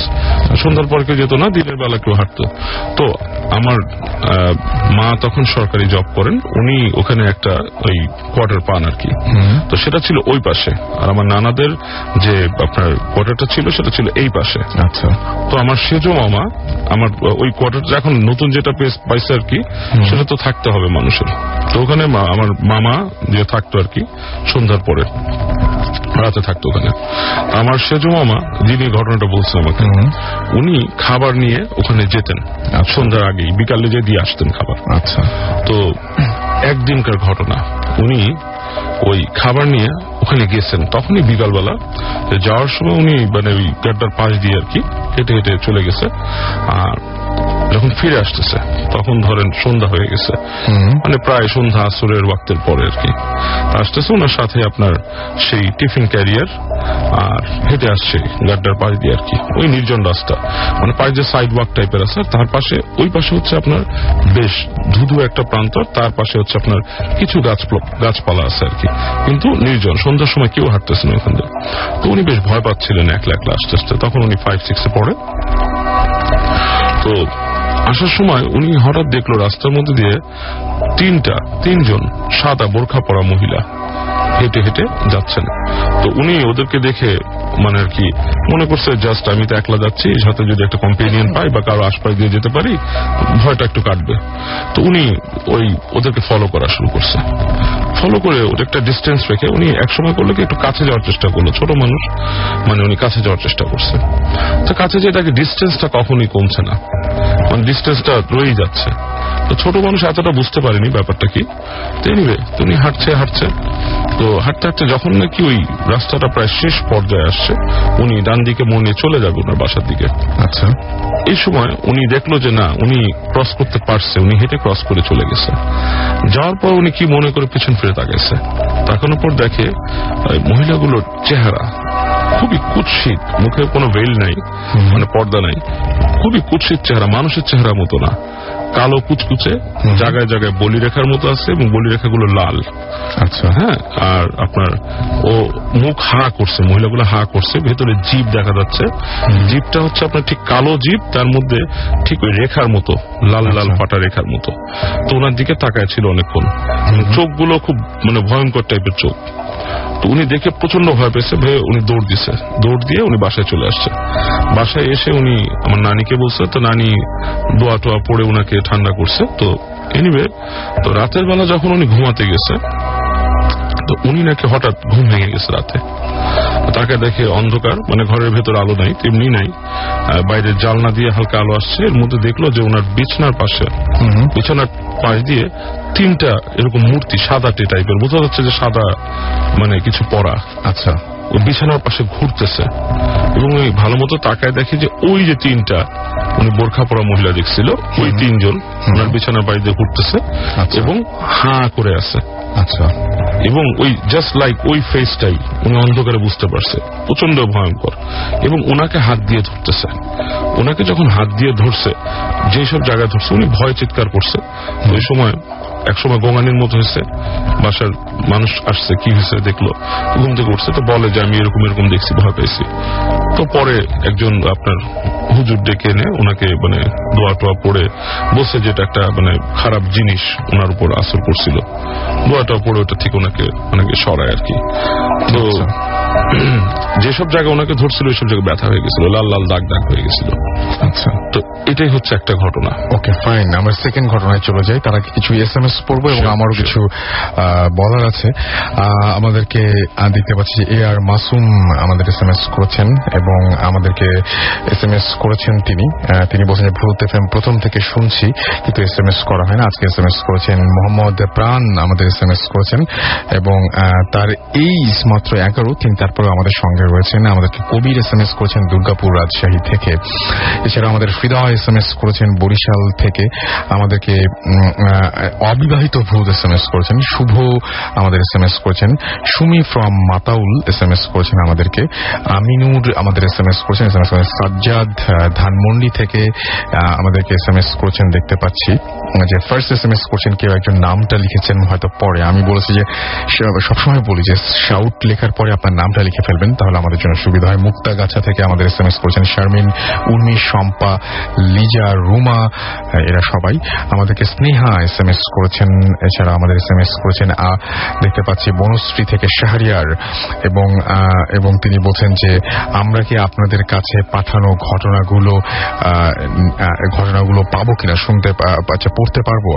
আচ্ছা, তিনি বলছেন যে ঘটনাগুলো আমাদের পাঠিয়েছেন সেগুলো পড়তে পারবেন। ডেফিনেটলি আপনি যদি আপনার ঘটনা যদি অন্যদের চাইতে বেটার হয় এবং আপনার ঘটনা যদি আমরা সিলেক্ট করি, আমরা মানে বেটার হলে সিলেক্ট করবো, তাহলে ডেফিনেটলি আপনি আপনার ঘটনাগুলো শেয়ার করতে পারবেন।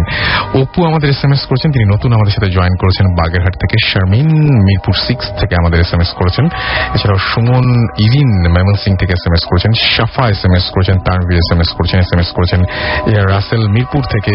এছাড়াও নাটোর থেকে আমাদের SMS করেছেন সাব্বির, আমাদের SMS করেছেন তুতুল সহ আরো অনেকে। আজকের শোটা বেশ জমে উঠেছে বুঝতে পারছি আপনাদের SMS দেখেই। তারপরে যদি আনফরচুনেটলি কেউ এই শো মিস করে ফেলেন, আজকের এই এপিসোডটি মিস করে ফেলেন, তাহলে কি করতে হবে? আপনাকে যেটা করতে হবে সেটা হচ্ছে এয়ারটেল এম রেডিওর সাহায্য নিতে হবে। সেক্ষেত্রে আপনাকে যেটা করতে হবে, এয়ারটেল এম রেডিও থেকে আপনাকে ডায়াল করতে হবে 40, আপনার এয়ারটেল নাম্বার থেকে 4040, এবং সিলেক্ট করতে হবে চ্যানেল 22। এরপর আপনি দেখবেন যে একের পর এক বিভিন্ন এপিসোডগুলো আপনাকে শোনার জন্য দেওয়া হচ্ছে, এবং আপনি যে এপিসোডটি মিস করেছেন বা যে এপিসোডটি আপনি আরো একবার নতুন করে শুনতে চান, সেই এপিসোডটি আপনি চাইলেই শুনে ফেলতে পারেন। এবং নাও listeners can get the Bhoot FM tune as their caller tunes, my tunes from Airtel. Bhoot FM tune code is 92125. You can activate it by sending SMS. Just type CT space 92125 and send it to 3123. যারা আমাদের SMS করতে চান তারা shout লিখে space দিয়ে আপনার নাম লিখে স্পেস দিয়ে আপনার মেসেজ লিখে পাঠিয়ে দিন 9840 নাম্বারে, আপনার এয়ারটেল নাম্বার থেকে বা অন্য যে কোনো নাম্বার থেকে। যারা আমাদের ইমেইল করতে চান, যারা আমাদের কাছে ঘটনা পাঠাতে চান এই জন্য যে আপনারা যাতে স্টুডিওতে এসে আপনাদের ঘটনাগুলো শেয়ার করতে পারেন, যারা আমাদের কাছে ঘটনা পাঠাতে চান এই জন্য যে আপনাদের ঘটনাগুলো আমরা পড়ে শোনাই, দুজনেই আমাদের যেটা করতে হবে সেটা হচ্ছে আমাদেরকে ইমেইল করে দিতে হবে আপনার ঘটনাগুলোর নাম, ঠিকানা এবং ফোন নাম্বার সহ।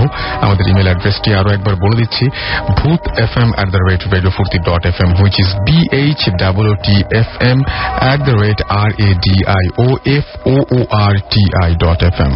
আপনার এয়ারটেল নাম্বার থেকে বা যে কোনো নাম্বার থেকে আমাদের SMS করুন, এবং SMS করে আপনি আপনার বিভিন্ন ছোটখাটো ঘটনাগুলো আমাদেরকে SMS এর মাধ্যমে জানিয়ে দিতে পারেন।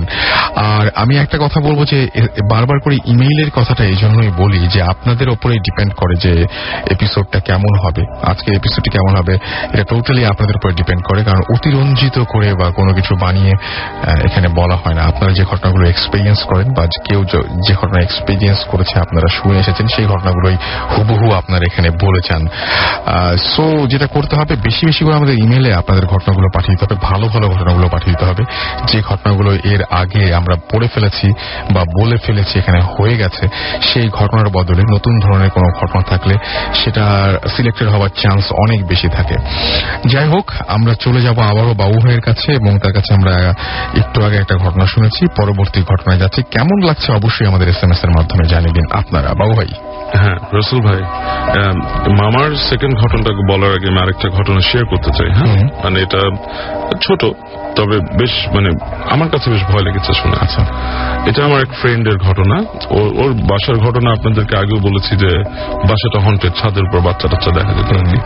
তো ওই বাসাটায় ওর এক বড় ভাই ছিল আগে, তো উনি মারা গেছিলেন। মারা যাওয়ার পরে আচ্ছা, তখন ফ্রেন্ড ছোট আর কি, ওর বড় ভাই একজন মারা গেছিলেন। তো একদিন ওরা বাসায় সবাই খাটে শুয়েছিল দুপুরবেলা আর কি। তো এই সময় কে জানি মানে বেল দেয় দরজায়। তো বেল দেওয়ার পরে সবাই, না যে ও ছোট ছিল, ওকেই বলে যে যাও গেটটা দেখো কে আসছে। তো উঠে ও হেঁটে আসে, এসে ও বাইরে এসে একটা চিৎকার করে ফিরে আসে। ওখানে এসে আপনার লাফ দিয়ে পড়ে বেহুশ হয়ে যায়, ফেন্ট হয়ে যায়। তো ফেন্ট হওয়ার পরে ওর একটু পরে ওকে উঠানোর পর জিজ্ঞেস করে, কি হয়েছে, তুমি ভয় পেলে, এরকম চিৎকার করলা কেন? তো বলতেছে যে আমি যখন বাইরে গেছি, যা দেখি যে আমার ভাই, সেজ ভাই যে মারা গেছে আর কি, উনি গেটে দাঁড়ায় আছেন। আচ্ছা, এবং এরপর থেকে ওর একটা মানে এরকম একটা জিনিস দেখা দেয়, অনেকদিন ছিল ওর মধ্যে। ও প্রায় ওর এই ভাইটাকে দেখতো, কোথায় জানালা দিয়ে দেখতো, জানলা দিয়ে ধরেন ঠিক দোতলার জানলার মধ্যে উকি দিয়ে আছে। আচ্ছা, এরকম একটা ঘটনা দেখতো। তো আমার কাছে বেশ স্পুকি লাগছে জিনিসটা। হ্যাঁ, ঘটনাটা বেশ এরকম ধরনের আর কি। আমরা এর পরবর্তী ঘটনায় যাব, তবে তার আগে আমাদেরকে ছোট্ট break. FM haunted by Airtel.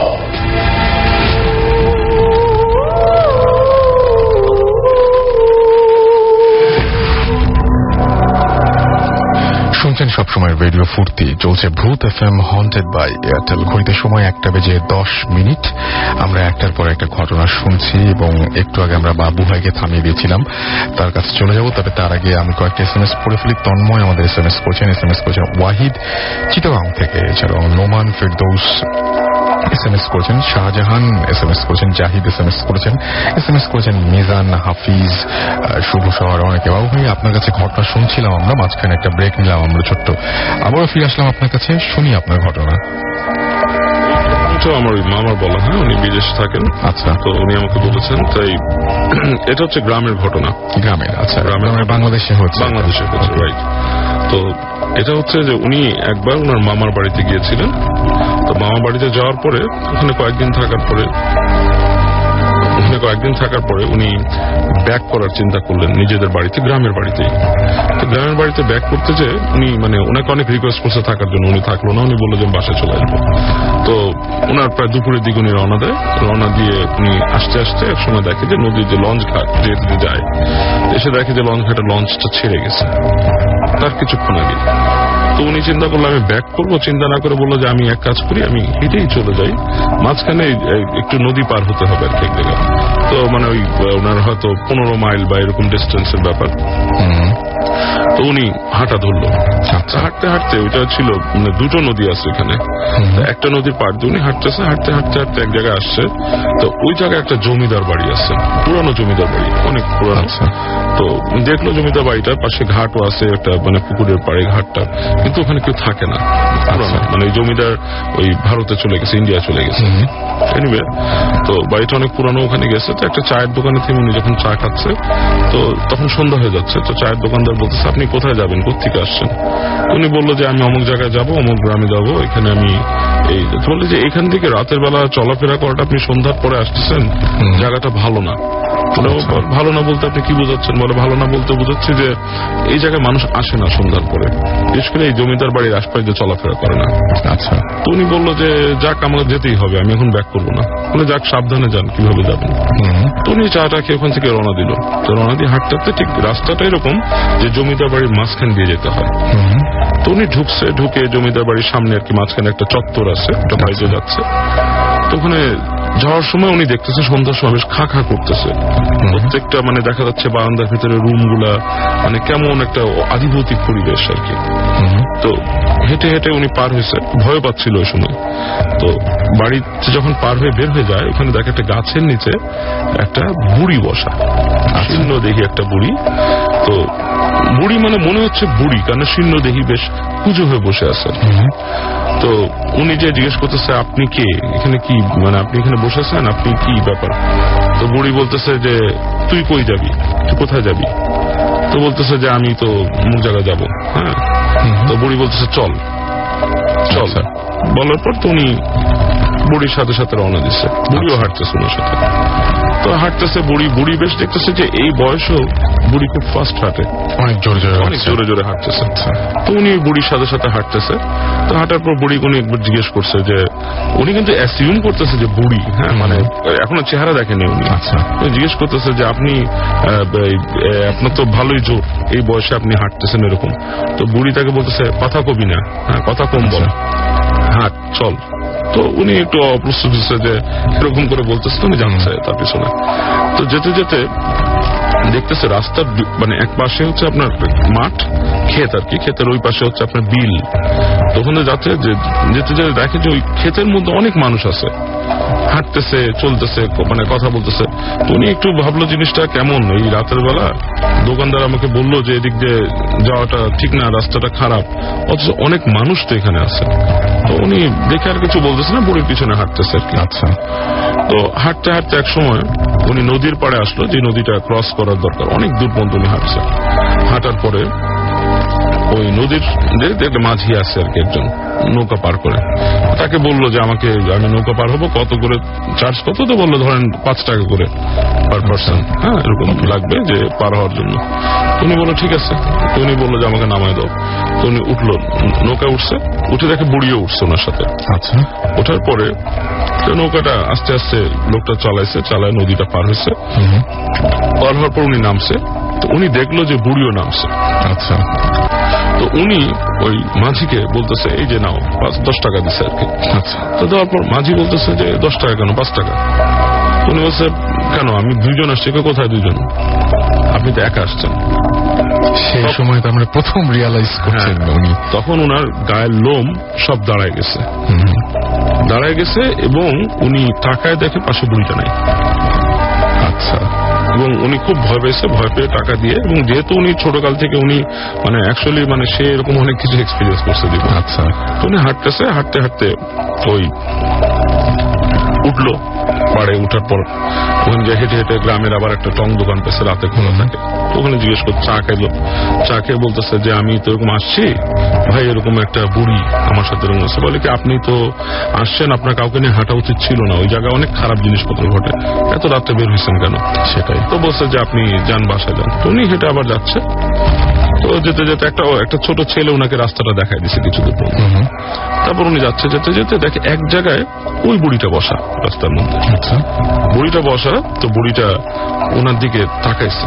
তাকানোর পর উনি দেখতেছে যেটা বুড়ি না, একটা খুব কম বয়সী মেয়ের চেহারা, কিন্তু খুবই শুকনা আর কি, শীর্ণ দেখি এরকম পুজো, আর মানে বুড়ি না আর কি, সে বুড়ির মতো। আচ্ছা, মানে শরীরের মানে এরকম পুজো হয়ে বসে আছে, শীর্ণ দেহে, বুড়ি না।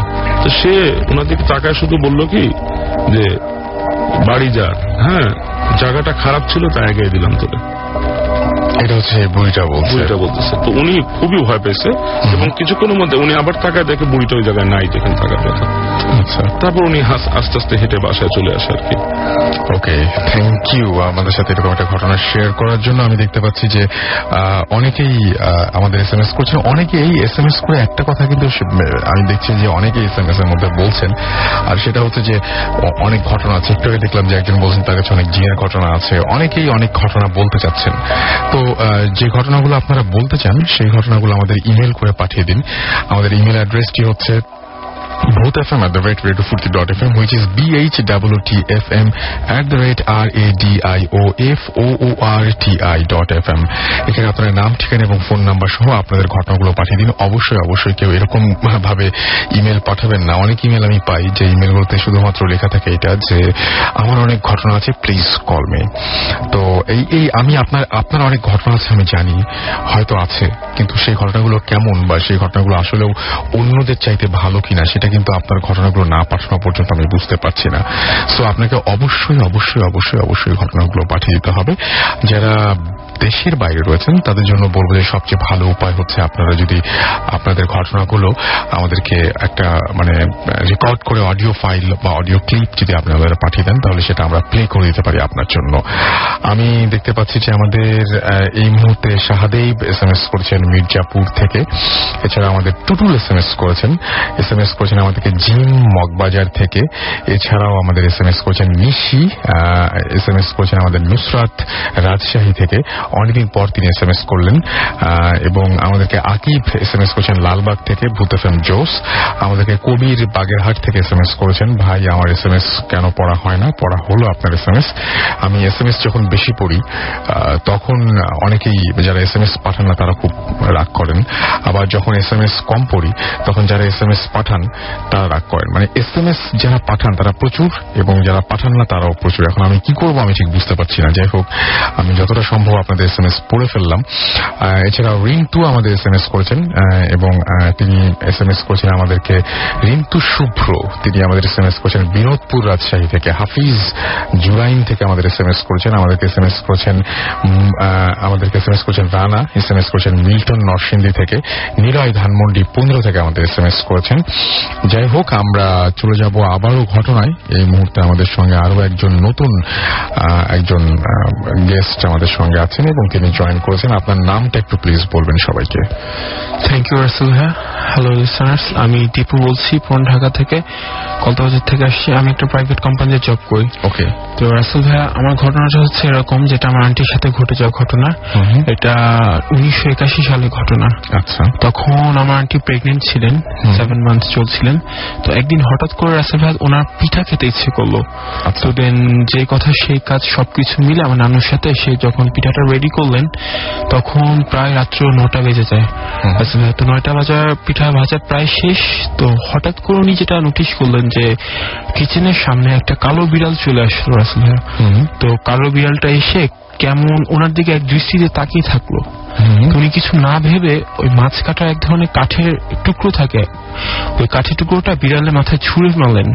দেন বিড়ালের মাথাটা ফেটে যায়, কপালের সামনে দিয়ে অনেকখানি রক্ত বের হয়, ওখান থেকে বিড়ালটা চলে যায়। সেদিন রাত্রেই আন্টির খুব ব্যথা উঠে, ডেলিভারি পেইন হয়। দেন অপারেশন করে বাচ্চাটা যখন হয় তখন দেখা যায় যে বাচ্চাটা মৃত বের হয়। মৃত একটি জন্ম বাচ্চা নেয়। দেন বাচ্চাটার মাথাটা ঠিক তেমনটাই ফাটা থাকে যেমনটা রাসেল ভাই বিড়ালের মাথাটা ফাটা ছিল। বিড়ালকে সন্ধ্যাবেলা যেমনটা ফাটিয়ে দিয়েছিলেন ঠিক বাচ্চাটার মাথাটা তেমনই ফাটা থাকে। এটা খুব একটা আজব ঘটনা। হ্যাঁ, অনেকটা স্ট্রেঞ্জ। সবাই দেখে অনেক কান্নাকাটি করলেন। আন্টি ভুলের জন্য মাফ চাইলেন, বুঝতে পারলেন যে কিছুটা ভুল হয়েছে। প্রায় 2-3 বছর চলে যাওয়ার পর এক ঝাড়ফুঁক করেন এমন একজন লোকের কাছে উনি সন্ধান পেলেন এবং গেলেন তার কাছে। ভদ্রলোকের কাছে গেলেন, অনেকজনের সিরিয়ালের পর উনি ওয়েটিং এ বসেছিলেন। যখন সে রুমের মধ্যে প্রবেশ করলেন দেন দেখেন যে ভদ্রলোক মাথাটা একটা লাল ঘোমটা দিয়ে ঢেকে বসেছিলেন। তো ওনাকে বললেন যে কি তোর সমস্যা তুই বল।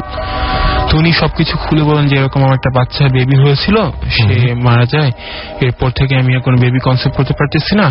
তো অনেক চিকিৎসা করেছি, কিছুই হয় না, কোনো প্রবলেম ধরা পড়ে না। তো লোকটা অনেকক্ষণ নিশ্চুপ থাকার পরে হঠাৎ করে মাথার ঘুমটাটা উঠিয়ে বললো যে দেখ তুই আমার মাথা ফাটিয়ে কি করেছিলি। তোর পিঠার গন্ধে শুনে আমি তোর বাসায় গিয়েছিলাম, বাট একটা পিঠা না দিয়ে তুই আমার মাথাটা ফাটিয়ে দিয়েছিলি। সেদিন রাত্রে আমি তোর বাচ্চার মাথাটা খেয়ে ফেলেছি, আর কোনোদিনও তোর বেবি হবে না। স্টিল নাও 30 ইয়ার্স সেই সন্তানহীন রাসেল ভাই, এখনো তার কোনো বেবি হচ্ছে না। আচ্ছা, আপনার আরেকটা ঘটনা ছিল? জি, এটা আমার আরেকটা ঘটনা। এটা হচ্ছে লাস্ট জুনের 5 তারিখে ঘটে যাওয়া। আমি একটা গায়ে হলুদের অনুষ্ঠানে ছিলাম। আমার এক আন্টির গায়ে হলুদ, সেটা আমার বাসা থেকে প্রায় 2 কিলোমিটার দূরে হবে। সঙ্গীত অনুষ্ঠান থাকার কারণে আমার আসতে আসতে প্রায় রাত 3টা বেজে যায়। আমার বাসার ফ্যামিলি আমার সবাই চলে আসেন আগে, বাট আমি 3টা বাজে সবার ফ্রেন্ডের সাথে থাকার কারণে লেট হয়ে যায়। আচ্ছা। তো প্রায় 3টা বাজে আমি যখন বাসার পথে হাঁটতেছিলাম দেন দেখি বাসায় রিক্সা না পাওয়ার কারণে গুড়ি গুড়ি বৃষ্টি হচ্ছিল। ওয়েদারটা কেমন হন্টেড ছিল, ভৌতিক একটা ওয়েদার ছিল। গুড়ি গুড়ি বৃষ্টি হচ্ছিল। তো একা একা রাস্তায় হাঁটতেছি, ভাবতেছি যে বাসায় চলে যাব। তো বাসার কাছাকাছি আসার পরে যে একটা রোড পরে বাসার, তো আমার কাছে মনে হলো কেউ যেন আমার পিছনে হাঁটতেছে। রাস্তা সিক্স সেন্স যেটাকে বলে, যে বোঝা যায় যে কেউ হাঁটতেছে। নীরব রাস্তা, পিছনে তাকালে পুরো রোড দেখা যায়। আমি যখন পিছনে তাকালাম দেখলাম যে কেউ নেই রাস্তা, একদম রোড ফাঁকা, একটা কেউ নেই। তো আবার হাঁটতেছি, 2 কদম চলার পরে হঠাৎ করে দেখলাম যে একটা নাইট গার্ডের ড্রেস পরা এক ভদ্রলোক গুজব হয়ে হেঁটে আমাকে ওভারটেক করে অন্য একটা রোডে চলে গেলেন। তো আমি খুব ভয় পেয়ে যাই, আমার গায়ে লোম দাঁড়িয়ে যায় রাসেল ভাই। তো আমি তারপরও দৌড়াদৌড়ি পড়তে পড়তে এগিয়ে যাই। যখন আমি আমার বাসার গলির মধ্যে প্রবেশ করি তখন যা দেখতে পেলাম রাসেল ভাই, যে এটা আসলে আমি কল্পনার বাইরে যেরকম কিছু দেখবো। আমার বাসার গলির অপর পাশ থেকে সেই নাইট গার্ডটাকে দেখি যে তখন তার মাথাটা ছিল না, মাথা গলা কাটা ছিল, এন্ড গলা দিয়ে রক্ত, তাজা রক্ত ঝরতেছিল রাসেল ভাইয়া, যা অবিশ্বাস্যকর যে ওখান থেকে আসার কিছু না। হ্যাঁ, একদম গলা কাটা ছিল রাসেল ভাইয়া, গলা দিয়ে রক্ত ঝরে ঝরে পড়তেছিল। আর ওখানে যে উনি আসবে এরকম কোনো আসার কথাও না, যে বিপরীত সাইডে আসার কোনো রাস্তা নেই আর কি, উনি যেখান দিয়ে আসছিলেন। ওকে, থ্যাংক ইউ সো মাচ আমাদের সঙ্গে এখানে এসে এই ঘটনাগুলো শেয়ার করার জন্য। আমি দেখতে পাচ্ছি স্মৃতি আমাদের SMS করছেন মাইমন সিং থেকে, SMS করছেন সাইফুল। ভূতের মা আমাদের SMS করছেন। আচ্ছা, ওকে, আমাদেরকে SMS করছেন ভূত FM জিন্দাবাদ, লিখেছেন সরকার। আচ্ছা, ওকে, ফাইন। আমাকে আমাদেরকে খুলনা থেকে SMS করেছেন অন্তু শেরপুর থেকে, আমাদেরকে SMS করেছেন মানাস, SMS করেছেন ইমু, এবং তিনি বলছেন মোটামুটি ভয় পাচ্ছি। এবং আমাদেরকে SMS করেছেন তাজিন ধানমন্ডি থেকে, এবং আমাদেরকে SMS করেছেন দেখতে পাচ্ছি যে ইমরান, এছাড়াও আরো অনেকে। তো যাই হোক, আমরা আমাদের পরবর্তী ঘটনায় যাব, তবে তার আগে আমাদেরকে ছোট্ট বিরতি নিতে হবে। সো আপনারা কোথাও যাবেন না, আমাদের সঙ্গেই থাকুন।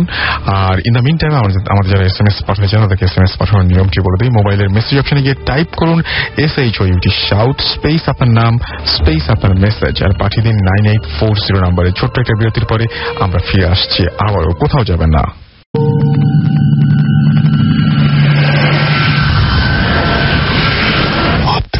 FM haunted by Airtel.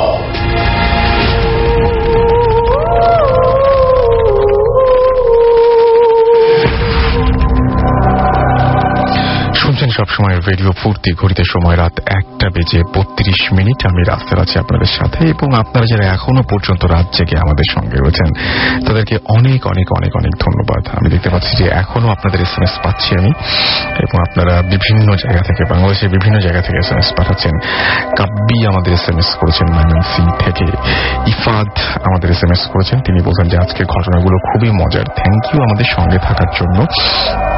এছাড়াও আমাদের অ্যাপল SMS করেছেন মিরপুর থেকে, আদিব আমাদের SMS করেছেন শান্তিবাগ থেকে, টুটুল SMS করেছেন ইমন ফার্মগেট থেকে, এছাড়াও সিয়াম SMS করেছেন ইফতি SMS করেছেন আমাদেরকে অন্দ্রিলা, আমাদের SMS করেছেন রিদন, তন্ময়, রিয়াদ, এছাড়াও আরো দেখতে পাচ্ছি মঞ্জুরুল ইসলাম প্রিন্স, এছাড়াও হৃদয় SMS করেছেন আমাদেরকে, লিনকন SMS করেছেন আমাদেরকে শুভ্র মেহেদি, এছাড়াও আরো দেখতে পাচ্ছি আমাদের SMS করছেন KM অন্তর সিরাজগঞ্জ থেকে।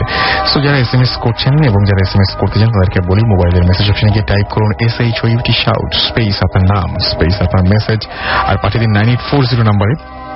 আমরা আবারও চলে যাব ঘটনায়। তার আগে আরো একবার সবচেয়ে জরুরি যে বিষয়টা সেটা জানিয়ে দিই, আমাদের ইমেল করার যে অ্যাড্রেসটি সেটা জানিয়ে দিই, bhutfm@radiofurti.fm। এই অ্যাড্রেসে আপনাদের ইমেল করতে হবে নাম, ঠিকানা এবং ফোন নাম্বার সহ, এবং অবশ্যই আপনাদের ঘটনা পাঠাতে হবে। সেই ঘটনাটা যত বেশি ভয়ঙ্কর হবে, অনেকেই জিজ্ঞেস করেন যে ভয়ঙ্কর ঘটনা কিভাবে বলবেন, বুঝবেন যেটা ভয়ঙ্কর। আমি সবসময় যে কথাটা বলি সেটা আবারও বলছি, যারা নতুন জয়েন করেছেন তাদের জন্য, বা যে নতুন যারা ঘটনা পাঠাতে যাচ্ছেন তাদের জন্য, যে আপনার ঘটনাটি যদি আপনাকে কেউ বলতো তাহলে আপনার কেমন লাগবে। যদি আপনার ভয় লেগে থাকে তাহলে অবশ্যই সেটা অন্য কারোর ভয় লাগবে। আমাদের অনেকগুলো SMS করেছেন অপু গাজীপুর থেকে, তিনি লিখেছেন আই লাভ ভূত FM। সো আমি তার SMSটি পড়ে ফেললাম, অনেকগুলো SMS করেছেন ইনফ্যাক্ট তিনি। যাই হোক, আমরা চলে যাব এখন ঘটনায়। আমাদের সঙ্গে রয়েছেন বাবু ভাই, তার কাছে। বাবু ভাই, আমরা শুনি আমাদের পরবর্তী ঘটনা। এটা ঠিক অ্যাকচুয়ালি ঘটনা না, মানে কিছু এক্সপেরিয়েন্স। যেমন এটা আমার স্টুডেন্টের এক্সপেরিয়েন্স। ও সেদিনকে আমাকে বলতেছিল যে কথায় কথায়, হ্যাঁ, যে আমাকে জিজ্ঞেস করলাম যে ভূত FM শোনো কিনা। তো বললো যে ভূত FM তো ভাই শোনা হয় না, আমার এলাকাটাই তো ভূত FM। বললাম যে কেন? বলে যে আমি এখানে ভূত FM করলে শুনলে আমার হার্ট ফেল হবে। কেন? তো কিছু ভয়ের কথা বললো, ওর এক্সপেরিয়েন্স এখন হচ্ছে যেটা। ও থাকে উত্তরার কোন একটা অঞ্চলে, নাম বললো না, স্পেসিফাই করলাম না। তো অনেক হাই রাইজ বিল্ডিং, ওটা একটা কমিউনিটি। তো ওখানে থাকে, ওদের বাসাটা হচ্ছে আপনার 13 তলায়, 14 তলায় কোনো মানুষ নেই ফ্ল্যাটে। রাতের বেলা ওই 14 তলায় সাউন্ড শোনে বিভিন্ন রকম। আপনার ওই মশলা পেশা তো আছি, যেটা নাকি কমন, হ্যাঁ, এর আগে আপনাকে বলছি মশলা পেশার সাউন্ড কমন। এছাড়াও ঝগড়াঝাটির সাউন্ড শোনে, ঝগড়াঝাটির সাউন্ড। হ্যাঁ, উপর তলায় মনে হচ্ছে ঝগড়া হচ্ছে মানুষের। আচ্ছা, তারপর কাঁদতেছে কেউ, হ্যাঁ, মানে ঝগড়াঝাটি হচ্ছে, কেউ কাঁদতেছে উপর তলায়। এবং মানে ও তো সাহস করে কখনো যেতে পারে নাই। তো ওর ছোট বোন একবার গেছিল, যে ওই যখন উপরে গেছে গেটে কান পাচ্ছে, যখন গেটের কাছে যাওয়ার আগ পর্যন্ত কিন্তু শব্দগুলো পাচ্ছিল। যখন গেটে যে কান পাতলো তখন দেখে কিচ্ছু নাই। আচ্ছা, পুরা মানে সাউন্ড। এমনকি ওই কমিউনিটির লোকদেরকেও বলছে যে আপনাদের উপর তলায় কেউ ওঠে নাকি। তারা বলছে না, এটা লকড, এটা কখনোই নাই, অ্যাপার্টমেন্টও সেল হয়নি, এখন এটা এরকম আছে ইনট্যাক্ট। তো যেটা ওর সাথে হওয়া শুরু করছে রিসেন্টলি, সামহাও মানে ও একটা ক্যালেন্ডার পেয়েছিল, হ্যাঁ, কোন একটা প্রতিষ্ঠানের, সেটাও নাম বললাম না। আচ্ছা, সেটার মধ্যে কিছু অ্যাবস্ট্রাক্ট আর্ট ছিল, হ্যাঁ, মানুষের অ্যাবস্ট্রাক্ট আর্ট। ওই ক্যালেন্ডারটা ওর বাসায় রাখার পর থেকে যেটা হচ্ছে ওর সাথে, যে ও যখন শুয়ে থাকে মনে হয় যে ওর মাথাটা কেউ চেপে ধরে পেছন দিয়ে এসে। আচ্ছা, ও পেছনে তাকানোর চেষ্টা করলে পারে না, মাথাটা জোর করে ধরে রাখে ওকে চেপে। তো মানে অনেক চেষ্টা করছে, মাথা ঘুরাতে পারে না। এরপরে ওই যখন আপনার রাত্রে বাথরুমে যেতে যায়, যাওয়ার পর বাথরুমে ঢুকে দেখে যে বাইরে দিয়ে লাইট অফ করে দিছে কেউ। আচ্ছা, তো এই ধরনের সিচুয়েশনে ও লাস্টে শেষ পর্যন্ত ঘুমের ওষুধ খেয়ে খেয়ে ঘুমাচ্ছে রাতে। কয়েকদিন ওর আম্মুর সাথে ঘুমাইছে যে ভয়, এবং লাস্টে ওই মানে শেষ পর্যন্ত ওর বাসায় যে আয়তাল কুরসি টুরসি দিয়ে ওকে দিছে। তো তারপরও নাকি এগুলো দেখে। তো ওই বিল্ডিং এর একটা ঘটনা আছে, ওই বিল্ডিং এর নাকি ছাদ থেকে কিছুদিন আগে, মানে কিছু বছর দুয়েক আগে একটা ছেলে মানে সুইসাইড করে উপর থেকে লাফ দিয়ে। আচ্ছা, মানে ছেলেটা উপরে যায় যে জাস্ট উপর থেকে লাফায় পড়ে কোনো কারণ ছাড়াই। আচ্ছা, তো এই ঘটনাটা মানে এই ঘটনাটা ঘটার পর থেকেও অনেক কিছু এরকম ওখানে ঘটে, মানুষ এরকম দেখে। হ্যাঁ, আর এই জিনিসটা, এই যে ঘাড় চেপে ধরে রাখা, এটা কিন্তু অনেকেরই ঘটে। রিসেন্টলি আমাদের এই মোহাম্মদপুরে কিন্তু আমার আরেকটা স্টুডেন্ট, ওদের মেয়ে, হ্যাঁ, ওর ওই সেম জিনিস হচ্ছে। ভোরবেলা হঠাৎ করে ঠিক ওই ফজরের নামাজের পরপরই হঠাৎ করে দেখে যে ওই যে কে জানি মনে হলো চেপে ধরলো ওকে। আচ্ছা, ও আর মাথা নাড়াতে পারতেছে না। এটা বেশ ভয়ঙ্কর ব্যাপার যে হঠাৎ করে ঘুম ভেঙে উঠে, যদি আমার মনে হয় আর সে ঘুমায়ও নাই। মানে ইটস নট লাইক অনেকে বল না বোবায় ধরা, বোবায় কিন্তু ধরে নাই, মানে she is in complete sense. সে শুয়ে আছে, হঠাৎ করে দেখে যে মাথার পেছনে কে যেন হাত দিয়ে আস্তে করে ধরলো, আর মাথাটা নাড়াতে পারতেছে না, ডাইনে বামে সরাতে পারতেছে না। ডাইনে বামে যখন সরাতে পারতেছে না, তখন মানে মানে মনে হচ্ছে চিৎকার করি। তখন একবার ভাবলো যে চিৎকার যদি করি, তো চিৎকার করলে তো মানুষজন উঠে আসবে, একটু অড সিচুয়েশন হবে। অনেকক্ষণ চুপচাপ থেকে দোয়া পড়তে পড়তে এক সময় দেখে আস্তে করে জিনিসটা রিলিজ হয়ে গেল। আচ্ছা, তো মানে এই দুইটা মানে হন্টিংয়ের ঘটনা আমি রিসেন্টলি শোনা। আচ্ছা, আর কিছু আছে আপনার কাছে? আরো তো এরকম মানে এই মানে বাড়ি ঘর কেন্দ্রিক জিনিস। আচ্ছা, আমি শুনি তাহলে, আমরা শুনি। বাড়ি ঘর কেন্দ্রিক জিনিস অনেক আছে। যেমন এই আমার এলাকাতে একটা বাড়ি আছে, সেটা বাড়িটা বেশ পুরানো বাড়ি।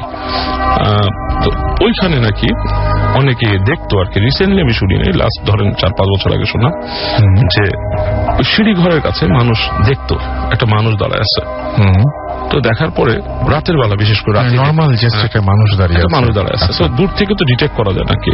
আচ্ছা, তো কাছে গেলে দেখা যেত সে পেছন ফিরে গেছে আর ওই সামনের দিকে তাকায় না। আচ্ছা আচ্ছা, ঠিক আছে, মানে অনেকটা তাকে ফলো করার মতো বলে।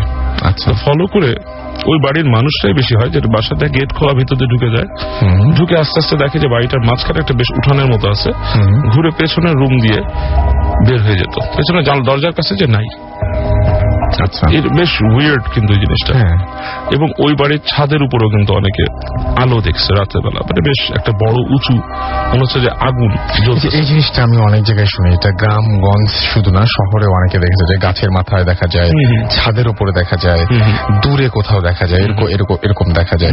তো এটা আপনিও বলছেন যে এটা কি ঢাকার মধ্যেই? ঢাকার মধ্যে আমার নেই। হ্যাঁ, ঢাকা মোহাম্মদপুরে। আচ্ছা, মোহাম্মদপুরে। ওকে, আমি নিজে আমার চোখে একবার দেখা, সেটা হচ্ছে তখন আমি মনে হয় স্কুলে পড়ি।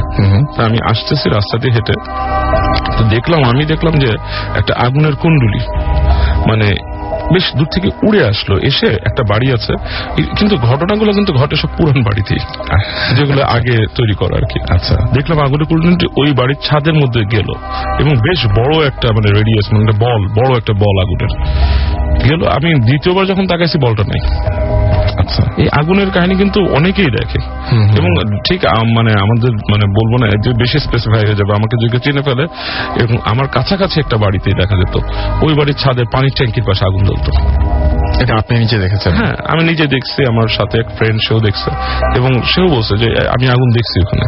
বাট পরবর্তীতে কিন্তু ওখানে যে আমরা দেখছি, ওই বিল্ডিং এ উঠে দেখছি যে আগুনের ঘটার কোনো কারণে ওখানে গ্যাসের পাইপও নাই, বা ওখানে ক্যাম্প ফায়ার করার মতো কিছু নাই। আচ্ছা, আপনি তো অনেকগুলো ঘটনা আসলে ইনফ্যাক্ট আমাদের বলছেন অনেকদিন ধরে। আপনার জীবনে এরকম ঘটনা কোনো সময় ঘটেছিল কিনা যে আপনি নিজে প্রচন্ড ভয় পেয়েছিলেন, বা যেটা এখন মনে পড়লে এখনো পর্যন্ত আপনি বেশ শিহরিত হন? এরকম একটা আছে, তখন ওইটাও স্কুল লাইফের ঘটনা। আচ্ছা, তখন আমাদের বাড়িটা ছিল একতলা, আমাদের বেশ বড় একটা উঠোন ছিল বাসার ভিতরে, আর বাসার সামনে গাছ ছিল। আচ্ছা, তো আমি থাকতাম একদম কর্নারের রুমটাতে। একদিন খুব ঝড় বৃষ্টি হচ্ছে রাত্রে, মানে অনেক ঝড় বৃষ্টি হচ্ছে, মানে কাল বৈশাখের সিজন, বৈশাখ মাস। তো আমি রাতে শুয়ে আছি আমার রুমে, তো ওই সময় আমার একটা ভয় কাজ করতো, কেন মোহাম্মদপুরের বাড়িগুলোর পিছনে কিন্তু একটা সোয়ারেজ লাইন থাকে, মানে দেখবেন যে মানে ড্রেনে এখন যেটা অনেক মানে আগের থেকে বেটার হয়েছে, আধুনিকায়ন হয়েছে, তখন কিন্তু এত আধুনিক ছিল না। এবং এই যে এখন যেটা মানে কনসেপ্ট আছে ময়লার গাড়ি, হ্যাঁ, এসে নিয়ে যায়, ওইটা ছিল না। বেশিরভাগ মানুষ কি করতো, বাসার ময়লা সব পিছনে ফেলে দিত। তো আমার রুমটা ছিল সেই ওই পেছনের এই সোয়ারেজ লাইনের পাশেই কিন্তু আমার রুমটা ছিল। তো আমি রাতে শুয়েছি, ঝড় হচ্ছে খুব, তো ঝড়টা দেখতে খুব ভালো লাগতো। জানলা দিয়ে তাকাতাম, দেখতাম গাছ খুব মানে ডানে বামে যাচ্ছে খুবই। তো বৃষ্টির ওই পর্যায়ে খুব ভয় পাচ্ছিলাম যে বিছানা থেকে নামবো, বাথরুমে যেতে ভয় লাগতো। তো এরকম সময় একদিন ওই দিনই আর কি, সরি কি বলতেছে, একদিন ওই দিনই ঝড়ের মধ্যে হঠাৎ দেখছি আমার দরজাকে নক করতেছে। দরজা নক করতেছে, আমি প্রচন্ড ভয় পেয়েছি, কিন্তু ইলেকট্রিসিটি ছিল না, ইলেকট্রিসিটি ছিল না। আচ্ছা, নেমে যে দরজা খুলবো, আমি বলছি কে কোনো উত্তর দিচ্ছে না। তো আমি বললাম যে এই দরজাতে কোনো বাতাস আসারও, মানে বাতাস আসলে এই সাউন্ড হবে না, নক রীতিমতো। উঠলাম, উঠে গেলাম, হেঁটে যে খুব সাহস করে, কিন্তু বারবার মনে হচ্ছে কেউ আমাকে ধরে বসবে, ডাইনে বামে কেউ হাত দিয়ে ধরবে। তো দরজাটা খুললাম, খোলার পর দেখি আমার আম্মা দাঁড়ায় আছে। মানে অন্ধকার, তো আবার ঝড় হচ্ছে, বাতাস হচ্ছে। আমি বললাম, খুব রাগ করছে, কি ব্যাপার, কি তুমি এখানে কি এত রাত্রেবেলা এরকম নক করতেছো? উনি বললো, ঘুমাস না? আমি বললাম যে না, এখনো ঘুমাই নেই। কি হচ্ছে? তাই বলে আমি রাগ করে না দরজাটা আটকে দিচ্ছি। আটকাই দিয়ে খুব রাগ লাগছে, দরজাটা আটকাই দিয়ে পর মুহূর্তে মনে হলো দরজা আটকাই দিলাম, আমরা দরজাটা খুলছি, খুললে দেখি আম্মা তো নাই এখানে। এত দ্রুত চলে যাওয়ারও কথা না।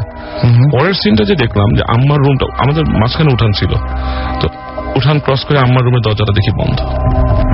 তার মানে উনি বের হননি না, এবং এত দ্রুত, যদি বের হতো এত দ্রুত ওখানে যাওয়ার কোনোই অপশন নেই। আর বৃষ্টি হচ্ছে, তো মানে উঠানে বৃষ্টি পড়ছে রীতিমতো।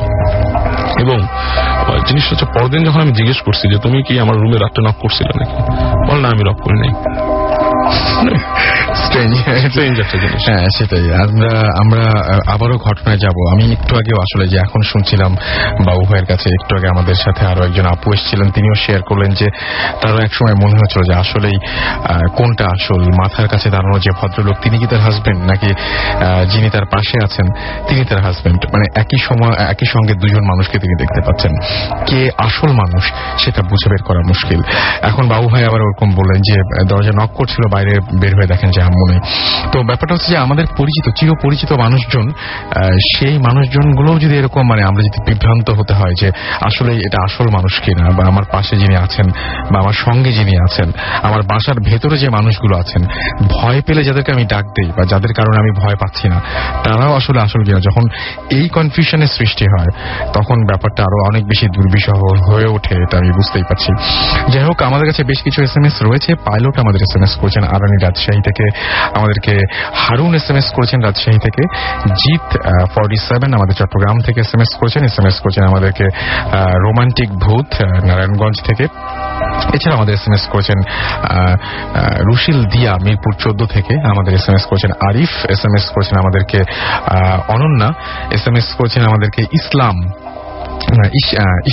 ইসমাম উত্তরা থেকে, এবং তিনি বলছেন বাবু ভাই রক্স আমাদেরকে ডিজে মুনতাসির SMS করেছেন চট্টগ্রাম থেকে। এছাড়াও আমাদের SMS করেছেন সেজুতি খুলনা থেকে, আমাদেরকে SMS করেছেন ইলয়, SMS করেছেন আমাদেরকে অমিত, এছাড়াও উমর শাহেদ চট্টগ্রাম থেকে, রনি আমাদের SMS করেছেন। যাই হোক, আমরা বাবু ভাই আমরা আরেকটা ঘটনায় যাব। আপনার এই ঘটনাটা কোথায়, এটা যেটা এখন বলবেন? এটাও অ্যাকচুয়ালি মানে ওই সময় আমাদের বাসার, হ্যাঁ। আচ্ছা, তো এটার সময় ছিল আর কি আপনার মানে ওইটাও বৃষ্টির সময় আর কি, বৃষ্টির দিন। তো আমরা আমার নানার বাসায় গিয়েছিলাম, আমি, আমার আম্মা, আমার ছোট বোন, আমরা সবাই। বাসায় কাজের মেয়ে ছিল আর কি। তো আমরা নানা বাসায় গিয়েছি কোনো কারণে, রাতে মানে রাত হয়ে গেছে ফিরতে ফিরতে। তো ওই কাজের মেয়েটা রান্না টান্না করতো, বাসায় রান্না করে ফেলতো সব। রাত্রে যখন আমরা ব্যাক করলাম তখন ধরেন 8টা-9টা বাজে। বাসায় বেল দেওয়ার পরে কাজের মেয়েটা আসে না, অনেকক্ষণ পর সে আসছে, দৌড় দিয়ে আসছে, গেট খুলছে, খোলার পর বলতেছে যে খুব ভাবেছে, কান্না, শরীর কাঁপতেছে, বলে আমি থাকবো না। কি হয়েছে? তখন আমাদের বাসার পেছনে আবার 3টা গাছ ছিল, আপনার নারকেল গাছ ছিল 3টা। এগুলো পরে অনেক পর কেটে টেটে ফেলে, এখন আর এসব নাই। তো বলতেছে যে আমি থাকবো না। কি স্যার? বলে যে আপনারা তো চলে গেছেন, আমি রান্না বাড়া করে ডাইনিং টেবিলের মধ্যে সব খাবার সাজায় রেখে আমি ওখানে শুয়ে পড়ছিলাম। শুয়ে পড়ার পর এক সময় আমি উঠে দেখি যে ওই মাগরিবের ওয়াক্ত চলে গেছে, লাইট জ্বালানি, ডাইনিং টেবিলের চারপাশে চেয়ারে কতগুলো আপনার মানুষের মতো বসা, গায়ে লোম, বড় বড় লোম, মানে বিভৎস দেখতে, লোমালা বড় বড়, অনেকটা ওই যে ইসের মতো, অনেকটা যদি বলে, আমি যা ওর বর্ণনা যা মনে হলো যে বড় শিম্পাঞ্জি বা কিছুর মতো আর কি। হ্যাঁ, বলে খাবারগুলো খাচ্ছে, মাছগুলো খাচ্ছে, টেবিল থেকে খাবার মাছ টাছগুলো খাচ্ছে। তো এই দেখে অনেকে ভয় প্রায় ফেইন্টের মতো হয়ে গেছিল, চুপচাপ পড়েছিল। তো এক সময় ওই যে মানে আর কি, মানে কখন ঘুমায় গেছে বা কিছু ওর খেয়াল নেই। ও পরে যখন এই যে আমরা বেল দিলাম তখন সে উঠছে। এনিওয়ে, তো আমরা গেলাম রুমের মধ্যে, আর আম্মা বলতেছে কিচ্ছু হয়নি, এটা কোনো ব্যাপার না, স্বপ্ন দেখছিস তুই। ডাইনিং রুমে যে আমরা যখন খাবারের পাত্রগুলো মানে দেখতেছে, উঠেছে মাছগুলোর মধ্যে পোকা, ইলিশ মাছ ভাজি ছিল, ফ্রেশ ইলিশ মাছ ভাজি। খুব আজব ব্যাপার যে মাছের মধ্যে পোকা, মানে কি পোকা আপনার এরকম ছোট ছোট, মানে ইসের মতো, ক্রিমির মতো, এরকম আমার নিজের চোখে দেখা ক্রিমির মতো এরকম কিলবিল করতেছে মাছের মধ্যে পোকাগুলো। ডেঞ্জারাস, মানে এটা হতে পারে একটা মাছ আপনি 5 দিন রেখে দেন, 4 দিন, 3 দিন, 2 দিন, তখন হতে পারে। রাইট অ্যাওয়ে দুপুরে ভাজা মাছ, সন্ধ্যার পরে এটা পোকা হয়ে গেছে ভিতরে। ইট ওয়াজ স্কেরি, মানে খুবই স্কেরি, বেশ ভয় পেয়েছিলেন। এরপর থেকে ওই কাজের মেয়ে আমাদের বাসায় ওই যে সন্ধ্যার পরে একলা থাকবে না। আচ্ছা, আমাদের শেষ করতে হবে, আরেক যদি ঘটনা থাকে তাহলে আমরা আরেকটা ঘটনা শুনবো। ওটা একটু শুভদের বাসা নিয়ে একটা। আচ্ছা, হ্যাঁ জি, please please. Okay okay please. আমরা তাহলে ইন দ্য মিন টাইম আমরা আপনাদের জানিয়ে দিই যে আমাদের সাথে আরো একজন জয়েন করেছেন, তার নাম শুভ। তিনি লাস্টের দিন তার খুব কম সময় পেয়েছিলেন, তার ঘটনা কমপ্লিট করতে পারেননি। তিনি হচ্ছেন শুভ, এবং শুভর আমরা ঘটনা শুনবো। ওকে জি, হ্যালো লিসনার্স, আমি শুভ, মোহাম্মদপুরে থাকি। আচ্ছা, এই যে ঘটনাটা এখন বলতে যাচ্ছি, এটা আমাদের পুরান বাসার ঘটনা। আপনার রায়ের বাজারে যে বাসাটা, সেটাতে আবার আমরা জুলাইয়ের দিকে উঠতে যাচ্ছি আবার। তো সেই ঘটনাটা হচ্ছে আমার ওই রুম নিয়ে। তো এই রুমের কাহিনীটা ছিল আপনার, আমার যে খাটটা ছিল ওটা রুমের একদম কর্নারে ছিল। দেন ওখান থেকে যে দরজা, ওটা দিয়ে আমাদের মেইন ডোর দেখা যায়। আচ্ছা, তো এটা যেটা হয়েছিল, তখন আমি খুব অসুস্থ ছিলাম। তো আমার জ্বরের মধ্যে যে জিনিসটা ছিল, নর্মালি মানুষের জ্বর আসলে কেউ তাড়াতাড়ি ঘুমায় যায় অথবা কেউ অনেক রাত জাগে, তো আমার ঘুম আসতো না। আমি জেগেছিলাম, তো এক সময় দেখি দেন লাইট অফ করা ছিল, এবং আমাদের ওখানে লাইট অফ করলে প্রচন্ড ডার্ক হয়ে যায়, আপনি নর্মালি তেমন কিছু দেখবেন না। তো গেটের যে লাইটটা, মানে আমাদের যে মেন গেট দেখা যায়, সেই লাইটের আবছা আলোতে কিছু দেখা যায়। তো ওই সময় জাস্ট আমি দেখেছি যে জাস্ট একটা শ্যাডো, আমি বলবো না আমি কোনো ফিগার দেখছি, জাস্ট একটা শ্যাডো, ডার্ক, ইট ওয়াজ ফ্লোটিং, মানে ভেসে আসছিল। দেন জাস্ট আমার মশারি টাঙানো ছিল, আমি মশারি ছাড়া ঘুমাতে পারি না। দেন মানুষ মশারির উপরে 2 হাত দিয়ে ভর দিয়ে জাস্ট মাথাটা আগায় দিলে যেরকম হয়, সেটা মশারি ওখানে হাত দিয়ে জাস্ট এরকম করছে। তো আমার খুব ইচ্ছা করতেছিল জাস্ট আমি টাচ করে দেখবো জিনিসটা কি। বাট দ্য ট্রুথ ইজ, আমি এত চেষ্টা করে আমার হাত উপরে উঠাতে পারিনি। আমার বাম হাত দিয়ে আর কি তাকে স্পর্শ করতে হতো, কারণ আমি পশ্চিম দিকে মাথা দিয়ে শুয়েছি। তো যেটা আমি প্রচন্ড চেষ্টা করে আমার বাম হাত আমি লিফট করতে পারি না। তো এক পর্যায়ে যেটা হয়, আমি সূরা আয়াতুল কুরসি যা আছে সব পড়া শুরু করে দিই। দেন এক পর্যায়ে সামহাও আমি যাই না, আমি ঘুমে যাই মনে হয়। তো সকালবেলা উঠি, সবাইকে এটা বলি। তো এই আর কি মোটামুটি ওইখান থেকে। এটা বেশ ভয়ঙ্কর ছিল যে একজন মানে মানুষের মতন কোন একটা আকৃতির সে আপনার মশারির পাশে দাঁড়িয়ে এবং 2 হাত ভর দিয়ে এটা দেখাটা আসলে খুব বেশ মানে অনেক অনেক অনেক ভয়ঙ্কর আর কি। যাই হোক, আমাদের হাতে আজকে আর সময় নেই, আমরা আবার আগামী সপ্তাহে নতুন গেস্ট নিয়ে, নতুন অতিথি নিয়ে, নতুন ঘটনা নিয়ে ফিরে আসবো। কেমন লাগলো আপনাদের ভূত এফএম অবশ্যই আমাদেরকে SMS এর মাধ্যমে, ইমেলের মাধ্যমে আপনারা জানাবেন। আমাদের SMS করার নিয়মটি হচ্ছে, মোবাইলের মেসেজ অপশনে গিয়ে টাইপ করতে হবে SHOUT শাউট স্পেস আপনার নাম স্পেস আপনার মেসেজ পাঠিয়ে দেবে 9840 নম্বরে, আপনার এয়ারটেল নাম্বার থেকে অথবা অন্য যে কোনো নাম্বার থেকে। আর এছাড়াও bhuthfm@radiofurti.fm এখানে আপনারা ইমেল পাঠাতে পারেন। আমাদের ইমেল অ্যাড্রেসটি আরো একবার স্পেলিংটি বলে দিচ্ছি, BHOOTFM@radioforti.fm। এখানে আপনারা অবশ্যই আমাদের ইমেল পাঠাতে পারেন, এবং এই ইমেল অ্যাড্রেসের নাম, ঠিকানা এবং ফোন নাম্বার সহ আপনার ঘটনা পাঠিয়ে দিতে হবে। কথা হবে আবারও আগামী শুক্রবার ঠিক রাত 11:59 ভূত এফএম হন্টেড বাই এয়ারটেলে। আপনাদের জন্য থাকবে নতুন নতুন সব ঘটনা এবং আপনাদেরই পাঠানো ঘটনা। সুতরাং রিকোয়েস্ট করব আরো একবার যে আপনার জীবনে ঘটা সেরা ঘটনাগুলো বা আপনার জীবনে শোনা সেরা ঘটনাগুলো আমাদের কাছে পাঠিয়ে দিন, ইমেল করুন। যারা দেশের বাইরে রয়েছেন তারা আমাদেরকে পাঠিয়ে দিন রেকর্ড করে আপনার ঘটনা। এবং এখন তো খুব সহজ, অবস্থা আছে আপনাদের সবারই যে এখন মোবাইল থেকে রেকর্ড করে পাঠিয়ে দেওয়া যায় সেই ঘটনাগুলো। সুতরাং আমরা আপনাদের ঘটনা অপেক্ষায় থাকলাম। কথা হবে আবারও আগামী শুক্রবার। সে পর্যন্ত সবাই ভালো থাকুন, সুস্থ থাকুন, শুধু থাকুন, মোস্ট ইম্পর্টেন্টলি ফুর্তির সাথে থাকুন। এতক্ষণ পর্যন্ত অনেক ভয়ের ঘটনাগুলো শুনেছি। আশা করব যে বাকি রাত্রে রেডিও ফুর্তির সাথে আপনারা অনেক বেশি ভালো কাটবে গানে গানে। আজকের মতো আমি রাসেল, এখানেই টাটা।